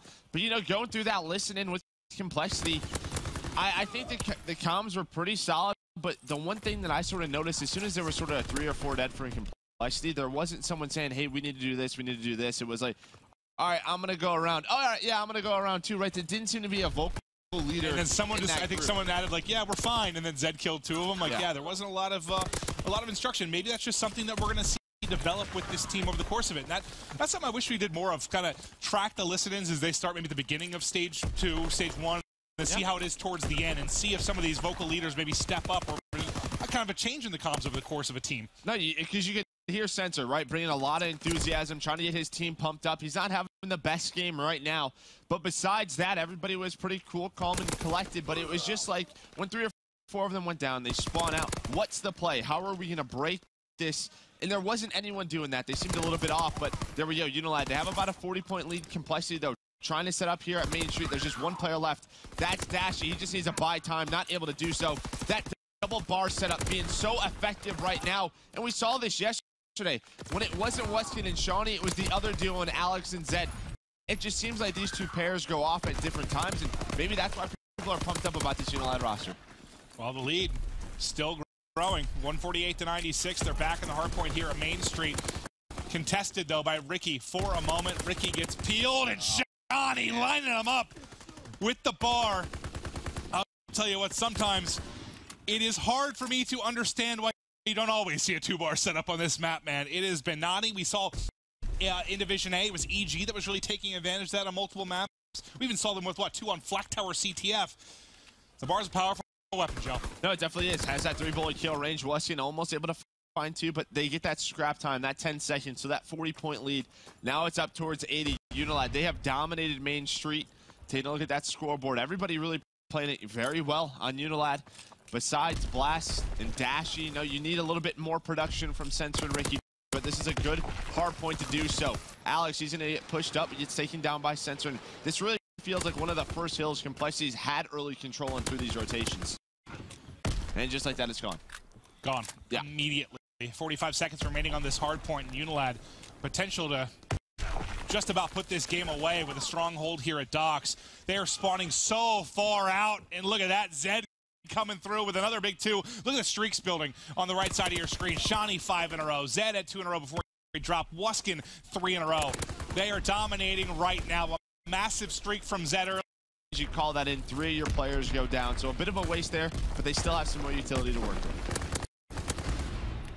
Ricky connecting with the bar of his own. The only real difference here with the setup is what Dashy's been running an STG, I believe, kind of consistently throughout this. And I don't think that's the only difference in this scoreline. But Unilad, man, they have been impressive. They need to get Complexity out of barrel, but they've still got such a massive lead right now. They have a little bit of time to toy with. Yeah, this is sort of one of the big questions with Complexity. You know, you obviously, I love Doug's confidence. I'm going to win champs. You know, a lot of people are like, what? Okay, sure. Yeah, I mean, you do what you got to do. You know, he's back in the Pro League. He gets his guys fired up, but one of the big question marks for me for Complexity is just the slaying power, right? Like, even if Dashy and Blast go off, how are Sensor and Ricky going to perform? And you can see it now. Not the best performances out of Dashy and Blast, but still, you have Ricky at -9. You have Sensor at -9. That just can't happen. And this is against a Unilad team. We're not talking Rise, Luminosity, Optic. And Sensor and Ricky are 2 guys just, you know, for most of their careers, I've taken flack for that type of thing. Yes. You talk about just the stats they're able to put up, and we know it's not everything, but when you have 2 on the same team, it might become a little bit trickier. No, you definitely rely on maybe Dash and Blast to pick it up, but I gotta find that stat. There was some ridiculous record JP put out where, like, throughout stage 2, basically the team that outslayed won like 98%. No, just recently. Oh, for the 2 weeks. 2. Okay. Yeah, throughout stage 2, it was something ridiculous, like 95% of games where they outslayed. Like, we talk about it a lot. Yes, KD doesn't matter. There's always going to be important kills, but it definitely helps. It helps. It does. Unilad just 9 more points to seal the deal, but Dashy wants none of it, despite the fact that there is an artillery on the front side of this hard point. Complexity is still in, soaking up time, and Dashy continues to get it done with that machine pistol before finally dropping. Unilad now back in the hard point. Cincer's going to be the guy there to maybe shut it down. He's able to win on one-on-one that gets them out for a moment. At least make sure they don't get a couple more points onto this. But this is kind of similar to what Mind Freak's position was. Like, they need basically a perfect holded statue and then a flawless transition to Main Street. Granted, I think they had a little bit more than 8 seconds to work with their opposition, but it's doable. It's doable. You have the setup right now to do this. You just have to be perfect. It definitely is. I don't know if there's any more streaks on Unilad, so that could definitely help them as well. You can see how is Unilad going to break this. That helps. That first kill. Now it starts the trades. Now you have a 3 versus 2. Zed, though, he's just trying to stay alive. Now it's on Wuskin, and he finds both of those kills. He's not going to be able to get this time, as the reinforcements for Complexity are going to be there. But this will allow his team some freedom to pick, you know, get pushed up. But it's just Zed as 3 more players fall. This is getting a little bit scary here. Zed trying to stay alive, not able to do so. And you see where Unilad is spawning so far out. So far out. But Complexity have got to be perfect here. They got the setup. Pushing through Lights is Blast, but he's going to lose that one-on-one to Zed as he comes out. They lose one at mid-cut as well, and suddenly it's Alex kind of flying forward. Yeah, he's by himself, though. Staggered. Yeah, they're staggered right now. You can see 3, and then there's Alex in the back. This is going to take a good push out of Unilad. If you're Complexity, you have a chance. The 100-point lead. All but a distant memory right now. Complexity still fighting. They can technically win it here off of this hard point. You think Unilad's going to be able to contest or at least get him out with nades at some point, but that point hasn't come yet. There's one tucked away in a corner, which is going to be Alex. He's able to come out and pop. There's 2 kills for him. Cincer's the only man. Cincer has to be a hero, but not able to do it as he's faced with a 1-on-3 in the hard point. And Unilad, much like our first series of the day, for United, you know, they were able to survive a scare from Mind Freak. Unilad do it here against Complexity. Yeah, you can see Zed's laughing a little bit because, I mean, yesterday they were in an opportunity like that to make a comeback, and you know, Optic closed the door on them. So they've had some very close hard points. I'm sure they didn't want to choke that one, but a very good one from Unilad. Just off to a hot start. You know, they got going. They were up about 90 to 100 points, and then you can see, though, Complexity starting to heat up a little bit. We'll see if they can carry that sort of end game momentum into Search and Destroy. But one thing I gotta note, when I walked backstage, I saw Unilad scrimming. I don't believe I saw Complexity, you know, playing against another team, and that could be the reason why you saw sort of that big shift in game 1. Interesting. Well, I know Jess had a chance to actually talk to Wuskins on the side of Unilad before this particular series. I'm kind of curious to hear his thoughts. Jess, to you. Yes, Clint, that's right. So he gave me a very brief answer. I asked him, how are you feeling? You know, how do you expect it to go? And he goes, well, we don't lose, so it's going to be a 3-0. So I guess they are a third of the way there. We'll find out kind of how the rest of that series goes. But for now, Joe and Clint, back over to you. You said he didn't lose? They lost yesterday. I was just saying. They're on 1. No, I love the confidence, though. We talked about delusional confidence maybe a little bit, but from Cincer sometimes. Like, I love that stuff. It's just, I don't know, talk a little I mean, what do you want your teammate to say? Like, exactly. No, well, Ricky's not that good, so we're not going to win champ. Always remember, whenever I think of delusional confidence, who was it that got roasted? Oh, I think it was like Joe Flacco in an interview. And they went up and asked him, like, are you top quarterback in this league? And he was like, yes. And people were like, you think he's better than Tom Brady? Like, what is he supposed to say there? No. Like, no, actually, you know, I fly somewhere like the 6 to 8 spot. Like, Tom's great. What are you supposed to say there? Like, you got to have some confidence. But yeah, I mean, so far so good. And for Unilad, this is a series that you need to win. Like, do you need to beat the Optic, Rise, LG type teams to get top 4? No, but it helped, yes. But these are the ones you have to win, especially when you go up 1-0. You have to close out this series. Your Complexities, you know, the teams from APAC, and then the United, I think, is where you probably have to get that steal. But you got to win this series now. You're up 1-0. Got to take it home. No, definitely so. I agree with you. That's sort of the big talk, is who's going to take that 4th spot. I mean, again, I think to a lot of people, including myself, LG, Optic, Rise, they should all make playoffs. It just comes down to that 4th spot. And I think the 3 teams you have to look at are Unilad, Complexity, United. Well, I guess you throw Mind Freak in there, you know? Mind Freak, they've shown some good stuff. They just haven't been able to close games yet. They're always in the conversation just because how close they play everyone. The question is just, can they win those close series? And that's going to be a question for, I mean, it's not just Mind Freak. That's the conversation for a lot of bubble teams. That's usually, wow, we could have made playoffs. It is so close, but you just fall short in the big series. No, I was thinking about, you know, Unilad, he says we don't lose. They actually lost twice yesterday. Thank you, Joe. Yeah. Just for reminding their fans at home. And yeah. Hopefully, Scraps, you're out there somewhere chuckling to yourself as you're rooting on your brother now. You left him. Well, I can't believe what they're doing. They took control of bottom ship. They realize there's nothing there. They get on that B bomb. Now you have a setup, right? You have the bomb down. You have map control. Just don't give up picks, to those sniper rifles. It's so hard to retake with two. But, oh my God! All right, well, at least Weskin was able to trade that. But yes, Dashy plays a very different play style with the sniper rifle. He plays very aggressive. He does not care. He will rip you off anything. Yeah, that is just not a gunfight you expect, especially when someone's holding the corner like that, for him to just pop and nail the shot. But he does it now. He would have had that. He would have had Weskin. Yeah, Shawnee in great position as well. He got on a flank. It seems like he's in a great spot. He found one. And I don't know if that player's going to be able to fuse. He just got on it, so the timing is going to be a little bit different. Yeah, he has to get off of it. But yeah, so a good first round for Unilad. Get it, and that's like you said, yes, do they have the ability to hit some shots to the snipers in that retake position? They have a chance, sure, but it's going to be tough. Like, even though he hit that shot, they still lose the round because the pressure, it's such a quick plant, the pressure's on him so early. And the retake, you got to think when you're retaking with two snipers, it might develop a little bit. Hard. Well, it develops a little bit. Not only is it hard to hit the shots and do period, but it develops a little bit slower, and you only have so much time. You got to get going. And Shawnee was able to sneak on through, and he was just like, you know what, Weskin, stay alive. I'll check the bomb. They were able to do that, and they close that round. We'll see now. Well, we know complexity, we know Center, and Center's going to have that bomb at any opportunity. He's going to try and plan it. Shawnee tried to go on a bit of a flank, but Ricky's able to find that kill. Yeah, pushes up B and gets some nice shots in, but not the easiest with a PPSH.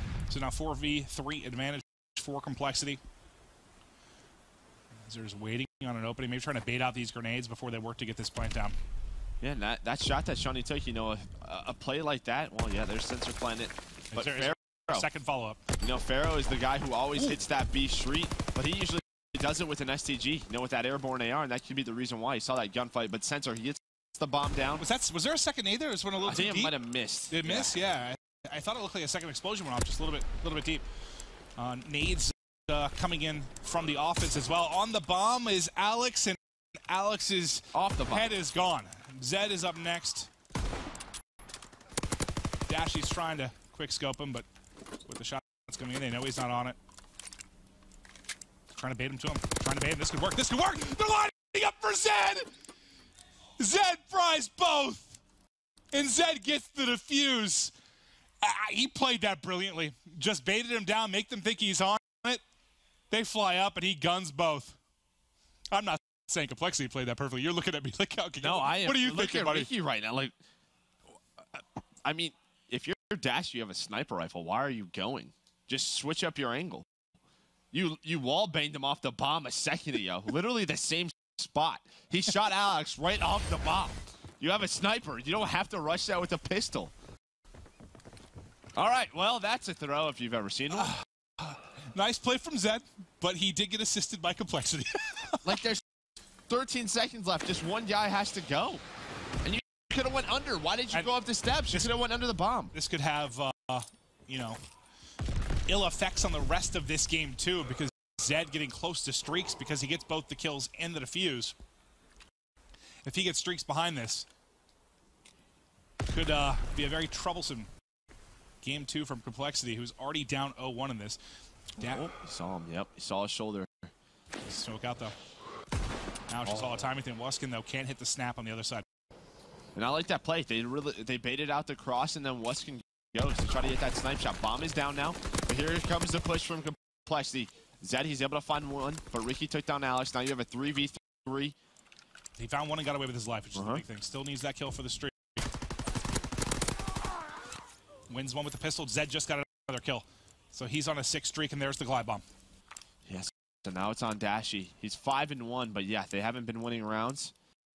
He knows who could be playing a back, and yeah, Zed peaks it. Zed having a great game at 7-1, and that all starts because that round, at least for him, as far as working towards streaks. Yeah, and then Shawnee was able to get into the Complexity's window. He had that cross. He starts that trade that gives him so much information, makes it a 2 versus 2. Zed stepping up big time here for Unilad. Yeah, he had a big game 1 as well. Looking solid here. I mean, what's the streak? He had a 7 streak at the respawn, and we got to start with him. He's on. I think he's 7 in a row right now. Yep, 7. But this is just some sloppy gameplay right now from Complexity. 7-1 on a 7 streak. Zed taking advantage of the sloppy play in a big way. Say Weskin and Shawnee have 3 kills. Alex has 0. So. Just crushing him. Looking for a pick. Bottom mid. Here goes the push. Almost catches another, but Shawnee able to finish the kill first. 3 versus 3 early in this one. Zed in position to help Shawnee down low if needed.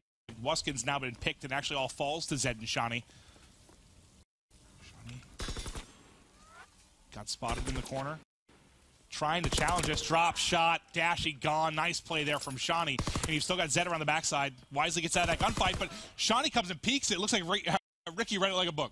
Yeah, he definitely did. And I would have loved Zed to wide peek that as well with him, right? If you're going to double peek that, I like the bait and switch, but Ricky, he has that STG. If they double peek that, maybe they get that down. That makes it a 1v1. Instead, it's a 2 versus 1 for Complexity. They get a round on the board. But I think the big kill was Sensor. He's able to find Weskin. I'm not exactly sure where that was. It seemed to be around towards that A-bomb area, but I don't think there was any reason really for Weston to be pushed up that far. You have bottom middle control. You have everything, you know, all the map positioning in the world. Well, once you had the 2-on-2 and it was Shawnee and Zed, Shawnee gets the drop shot kill to get it to a 2v2, then peeks the back. Like, in that spot where you know the player's position, do you consider using a streak there and just winning that round? Potentially. Just use a glide bomb or something? Where's he going to go? Yeah, you definitely can. See, though, how will he use his streaks? Because, you know, players are going to use Mountain. It's hard to get kills on this map at times just due to, well, players can just go under that ship. See now Weston, he has that sniper rifle. Can he find anything? We'll see how, look at how Complexity's playing. Very much middle centric. They're going to give up bombs. You know, they want to basically avoid those streaks. Let's see what Eli can do. You see, as soon as that smoke goes down, they all like rotate over to A. So there we go. Then they all get towards bottom middle. So they make sure the plan isn't in. Alex, though, is pushing up with a bomb. I like this play. Just push up. That's what you have to do. Get map positioning with that streak. Now, all of Complexity are going to start to rotate out, but bomb's planted. Take a look at the position from Unilad as they're trying to set up here. Post-plant. Weskin's the man in the back with the sniper. He spotted one pushing up on the B street. He might have been tagged up. It could be taken out by Blast on the opposite side, but he is able to get away with his life. Zed wants to invest another streak here. So this is big. You've got to win this round if you're Unilad, or think it's starting to fall apart. Zed gets a kill with the sub. The artillery connects as well. 2 players left for Complexity. Make it. You still have the fighter pilot to work with, so you got to think maybe, you know, next offense they can use it in a similar fashion to get that bomb down again. They played it really well. It might have got close down to a 1v1, but I don't know. It didn't feel like they were ever really at big risk of losing that round. And this is, I mean, if you look at this Complexity roster, like you imagine with Dashy, Blastful, and Ricky, 3 just incredible search and destroy players over the past couple of years. This is a game mode where you expect them to excel. If they're going to win series, it's very similar to what a lot of people think how Tatum Mines is going to win games. Bull searches, steal or respawn. That's usually the recipe for the underdog. Weskin still has this sniper out, trying to look for this 5th round victory in a 3 versus 3. View of Dashy's POV on the other side. They're just slowly trying to move this bomb up, maybe a little bit worried about streaks. Only no 2 got invested, it's just the fighter pilot. Ricky. Oh my God, Weskin. That was close. That real close. Yeah, Raised the hip. You'd see he's trying to bait out Dashy just a little bit. Oh, did he see him? He sees his knee, and, well, we'll see it. Knee now, gone. ACL, MCL removed. 30 seconds remaining. They've moved it over to B. Looking to get this down. 3 versus 2 for Complexity. Zed has been incredible at 10 and 3. He's got to be big here. Can he make the play to try and give them a chance? He's got nearly all of his team's kills. He's going to go up top. Yes, he does. He spots one. That's Dashy as well. That's a sniper. That'd be a big kill. Is that nade? Maybe a little bit too deep. He got picked almost a second later anyway.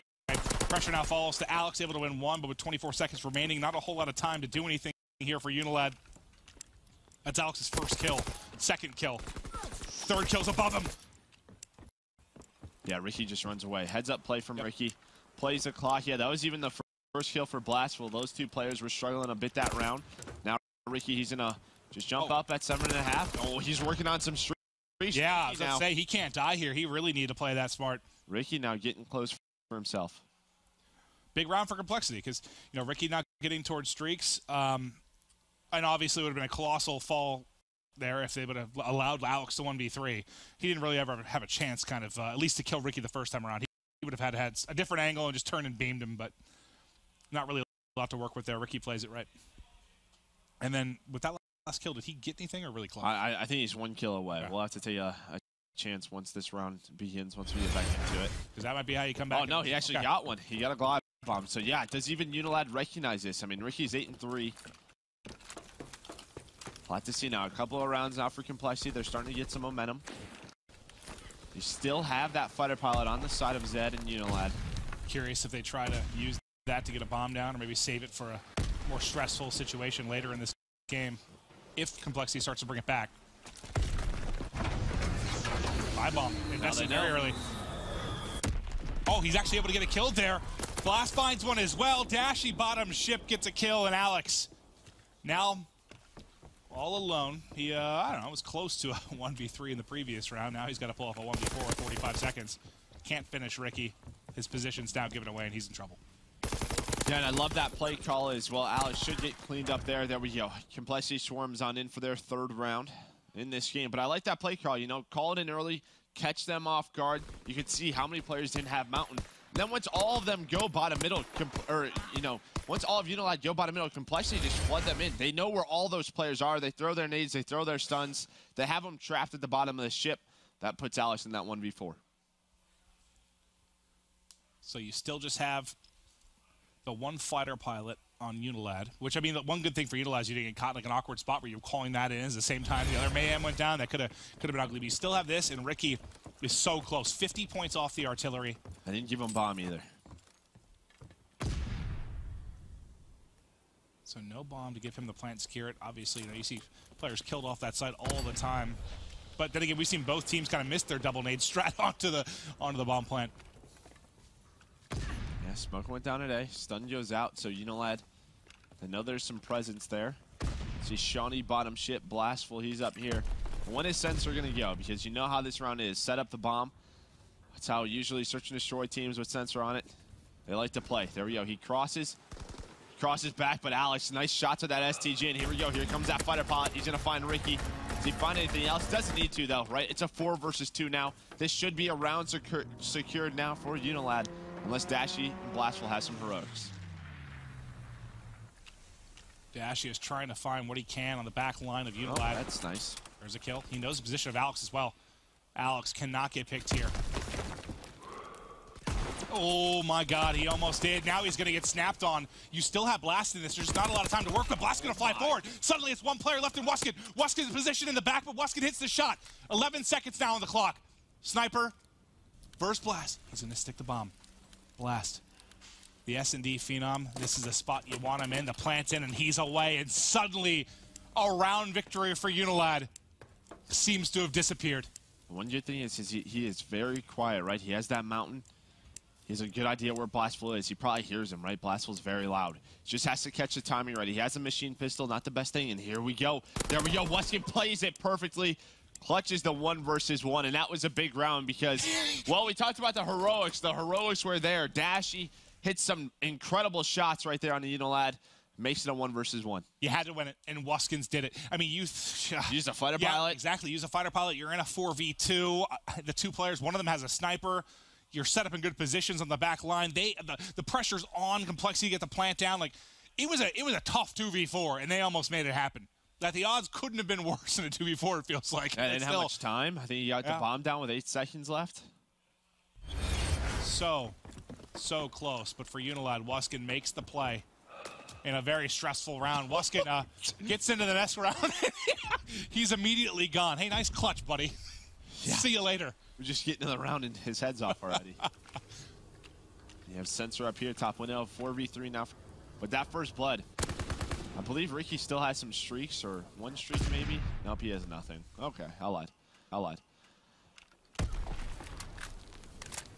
That first blood definitely helps. Looking at the first blood counter, I mean, Complexity has 7 of them. Ricky and Dashy doing such a good job, but Unilad still have that round lead. That's actually wild. That's so lopsided considering the scoreline. Dashy is trying to maybe find another opening. You can see, like, even in that 4 versus 2, just sort of Dashy's presence, like, people don't even want to take the gunfights. Like, Alex was just, like, peeking the corner, and then he just gets quick-scoped. Like, they don't even want to try to do anything. It looks like Unilad, they're going to go up and try to find Sensor. Sensor plays the angle well. I like that idea to use the bar up there, right? It's so close. Just takes 3 bullets. That's an easy kill on a Shawnee. Dashy now. He has some help from Ricky now. Just like that, it's Zed now in a 1. He's behind the team, though. There's 2. He sees a 3rd up top. That's a tough gunfight. Just back down. He's a sniper. Oh, he's a sniper. Hits the shot. Zed already clutched in the 1v2. Now trying to do it in the 1v4. Oh, he's got no time. There's no time to. Oh my God! I wasn't looking at the clock at all. I saw him hit that snipe, and I was like, "Oh my God, he's gonna do this!" Oh my God, that was disgusting. Oh yeah, it was. So, I looked up and I was like, "Damn, 2 seconds." I wasn't even thinking about the clock. I was just, "Oh my God, he could do this." Well, I was like, "All right, he's got to get the bomb and plant." Honestly, he's got 2 seconds. Once I accidentally called him Zod, I was out of it. Zod. Isn't that like a villain? I have no idea. Isn't it like General Zod? I don't know. Whatever. All right, here we go. Star Trek or something? I don't know. General Zod. Well, Dashy gets another first blood. That's Zed's new nickname. But Zed, he gets another kill. He's at 15 on a 4 spree. Almost gets another. But Dashy is literally not missing. He has 15. 3 snipes already on the round. What a ridiculous performance from Zed of Unilad and Dashy. This is why we were so excited at this map. Get me around 11. Just get me to around 11. We're going. It's all on Waskin. Give him the ace. Watch this. Pop! He's not missing. It does not look fun to play against whatsoever. No. So anyone watching, and I missed the complexity match yesterday, so they may have played Texas for all I know. But if I watch this, okay, they didn't. I'm not going to. I'm not going to Texas, even though they might lose this game and they've been losing throughout most of it. I just wouldn't want to deal with him sniping. Yeah. He really looks like Benicio del Toro's kid. So here's that stat JP just had us in. 31-1 to the outslaying team throughout stage 2. Slaying's still important. And that's just the respawn hard point and probably I would assume so. But. Yeah. Round 11, you wanted it. We got it. As you said, yeah, Dashy 16-8. The other side, it's Zed 15-7. He puts away the sniper here. This is the first round I think he's done it, right? Oh, no, maybe not. Maybe he had one earlier. We got to kill bottom ship. But sniper is put away for the all-important round 11. I don't know if I mean... After you come off a sniper ace, I'm like, it catches everybody off guard. Do whatever you want. Waskin stunned momentarily. The backside of the ship. Oh, Alex able to get across. The nade should come in. Can they finish this? Or has everything been invested? There we go. The nade. Oh my God! What a play by Alex as well. He gets away. He wasted 2 more nades for complexity. That is. So now if they still have a smoke, and they do on Waskin, this could be a great round for Unilad. As soon as that smoke goes down, expect pressure for complexity on that A staircase. Dashy still dealing with that. There we go. There it is. There he is. He crosses. There's a pressure. Blastwell gets a kill. The bomb isn't down as well, but Zed's there to trade. Nate goes in. Do they hit anything in Zed in such a tough spot? He just ducks down. Oh my God. Nice shots on Ricky. 3v2 now. 20 seconds left. Oh, Ricky beamed. Waskin, though, can't hit the shot. 3v2, bomb is planted. Just go to the back, right? You don't have to do this. Just back up. And the one time you'd love a sniper on Dashy, maybe to pick him in the back. You don't have it here. Waskin just needs to play his life. There we go. Find Sensor. It's all on Dashy. And he's gone. Unilad survive the comeback. That was a fun one. That was fun. Yeah. That was fun. I mean, well, actually, they survived the comeback in both maps, really, right? Like, complexity finally starts to come alive. That was a treat. Some crazy snipes, some crazy clutches. A clutch that I was excited to happen, even though there's 2 seconds on the play clock. We were both just into it when you said that. I was like, oh man. Yeah. I was so excited. I was like, he's definitely killing the last guy. If only. What did you always do in stage 1? You're like, it would be like if you won the round. Oh, that's what it. Yeah. Yeah. Once he hit that snipe, the clock went out of my brain. I was like, he's doing this. That was amazing. But let's take a look at the scuff plate of the game. It's Zed of Unilad coming in, and there were a lot of incredible plays. So this will at least see it. So there's, 12 seconds there? Yeah, he had no chance. But still, this snipe put my brain on a different map. He picks it up off the body, too. He also put Sensor's brain on a different map with this shot right there. There's that headshot. And you can see where Beautiful Blast plays is. out of Zed. Yeah, Blast just knows there's no time for him. I mean, if he has 5 more seconds to get to that bomb and plant it, potentially this is a 1v4. Oh, great play by Zod. General Zod. I'm going to screw that up the rest of his career now. Wow, some incredible. You had what, a sniper ace, I believe, from Dashy during that. And we've talked a lot about the fact that he had a 20-kill game, not where he sniped the entire thing, but sniping throughout a lot of it. That is now, what are you in? 16, 17? 16. Well, but I'm gonna be honest though, round 11, like, keep the sniper out. Like, you just aced the entire team. Yeah, interesting to say the least. But the strategy falls short for complexity.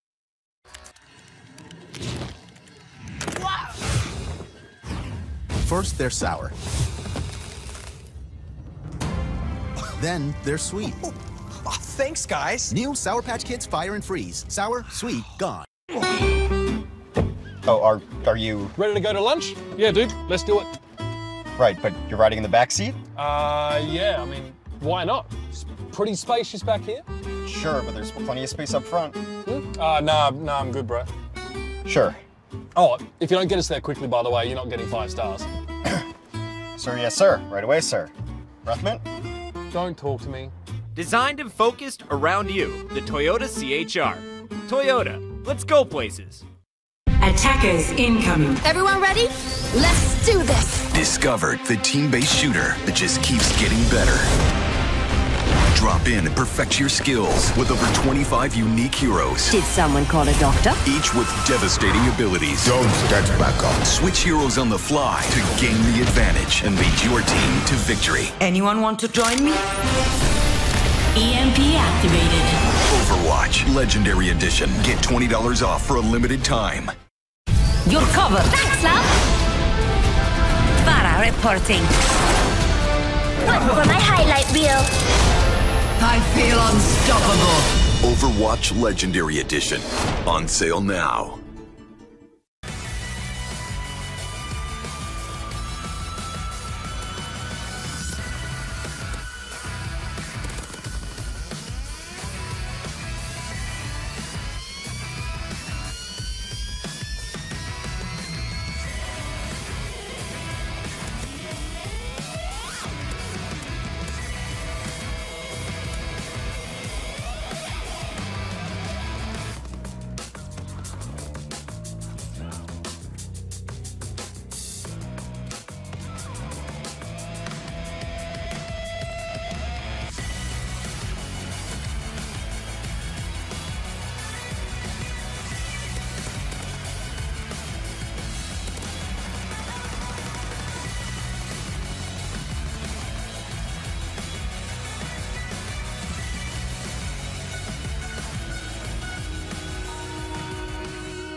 Welcome back. Unilad up 2-0 after a nail-biting search and destroy in which we had highlight plays at a dash of complexity and Zed on Unilad. General Zod. General Zod. We're going to see how it all breaks down, though, now. It's London Docks, CTF, Unilad looking for the hot 3-0. They can close it out here. Yeah, Unilad, you know, against Rise and Optic yesterday, they played Arden Forest, and I was questioning that, but they impressed me. You know, Rise, they ended up losing that one 4-2, but the first half they led 2-0. But, you know, they took it to Optic Gaming. That's what sent it to that game 4. But just off the start, Sensor goes for a flagpole. But now the pressure on Complexity is 2 go down, so just pretty much back and forth at the start. And a lot of the times on London Dash, we see one team win the breakoff and then go get a flag very quickly. Nothing yet, Joe. They're looking for an opening now as Dashy gets a pick in water. Zed, next man up from Unilad, up to the task. As he is Elise is still holding down a very crucial spot on the map for their defense here inside of Fire. Next man up is going to be Sensor. Sensor peeks the edge and wins one gunfight. Dashy comes through for Complexity as well. 2 pushing in. Zed has had an incredible series trying to keep it going. Zed finally is going to drop. But he bought time, right? He just stayed alive. You know, even if it's 3 to 4 seconds that he gets in there, he allows his teammates to push up. Weskin finds a couple of kills. Now it's just on Blastful, gets traded. So just by staying alive, does Zed buy his team enough time? But Sensor, he's just going for it, right? Sensor, a very objective-oriented player, just loves to just go at it, takes any opportunity he can. I like how he played that. You know, he just tried to sprint up as quick as he could, get into a sneaky corner there and delay any kind of counter push to mid-map from Unilad. I even like the re-challenge. He says to hit his shots. Like, honestly, he could have won that gunfight, probably should have. I'm going to be honest with you. This is the best I've ever seen Zed play.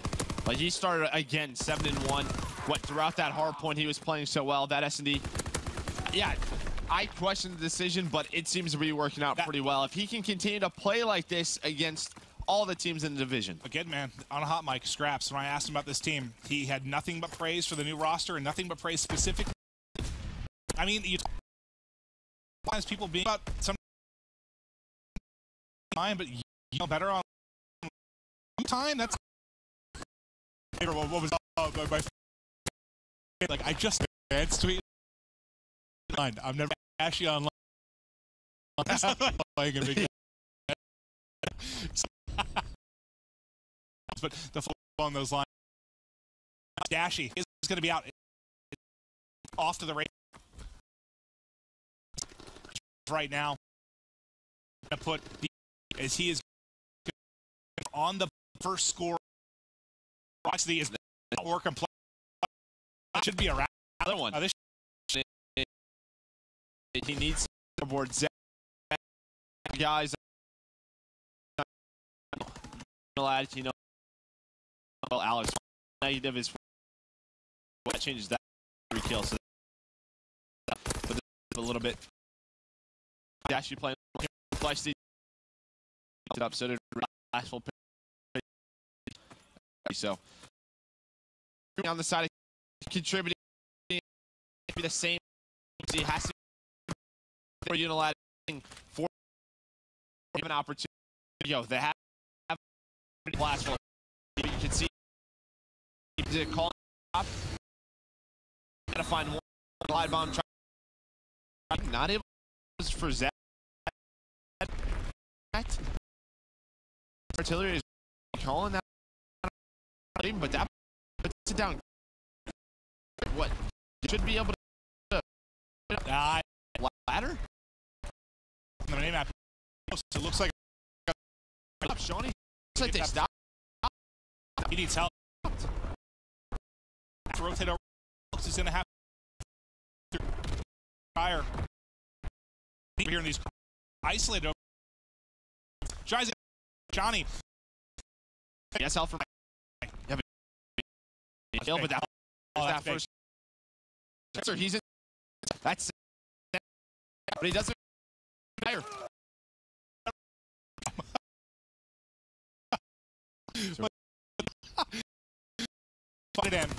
They do get breaks to work. They get some. You did last heat. Better pilot on. To stop streaks. And you at least see it all. Maybe here. Yeah, you relayed count. Yeah, I don't even know if you count if you're out. Best anything. Teammates are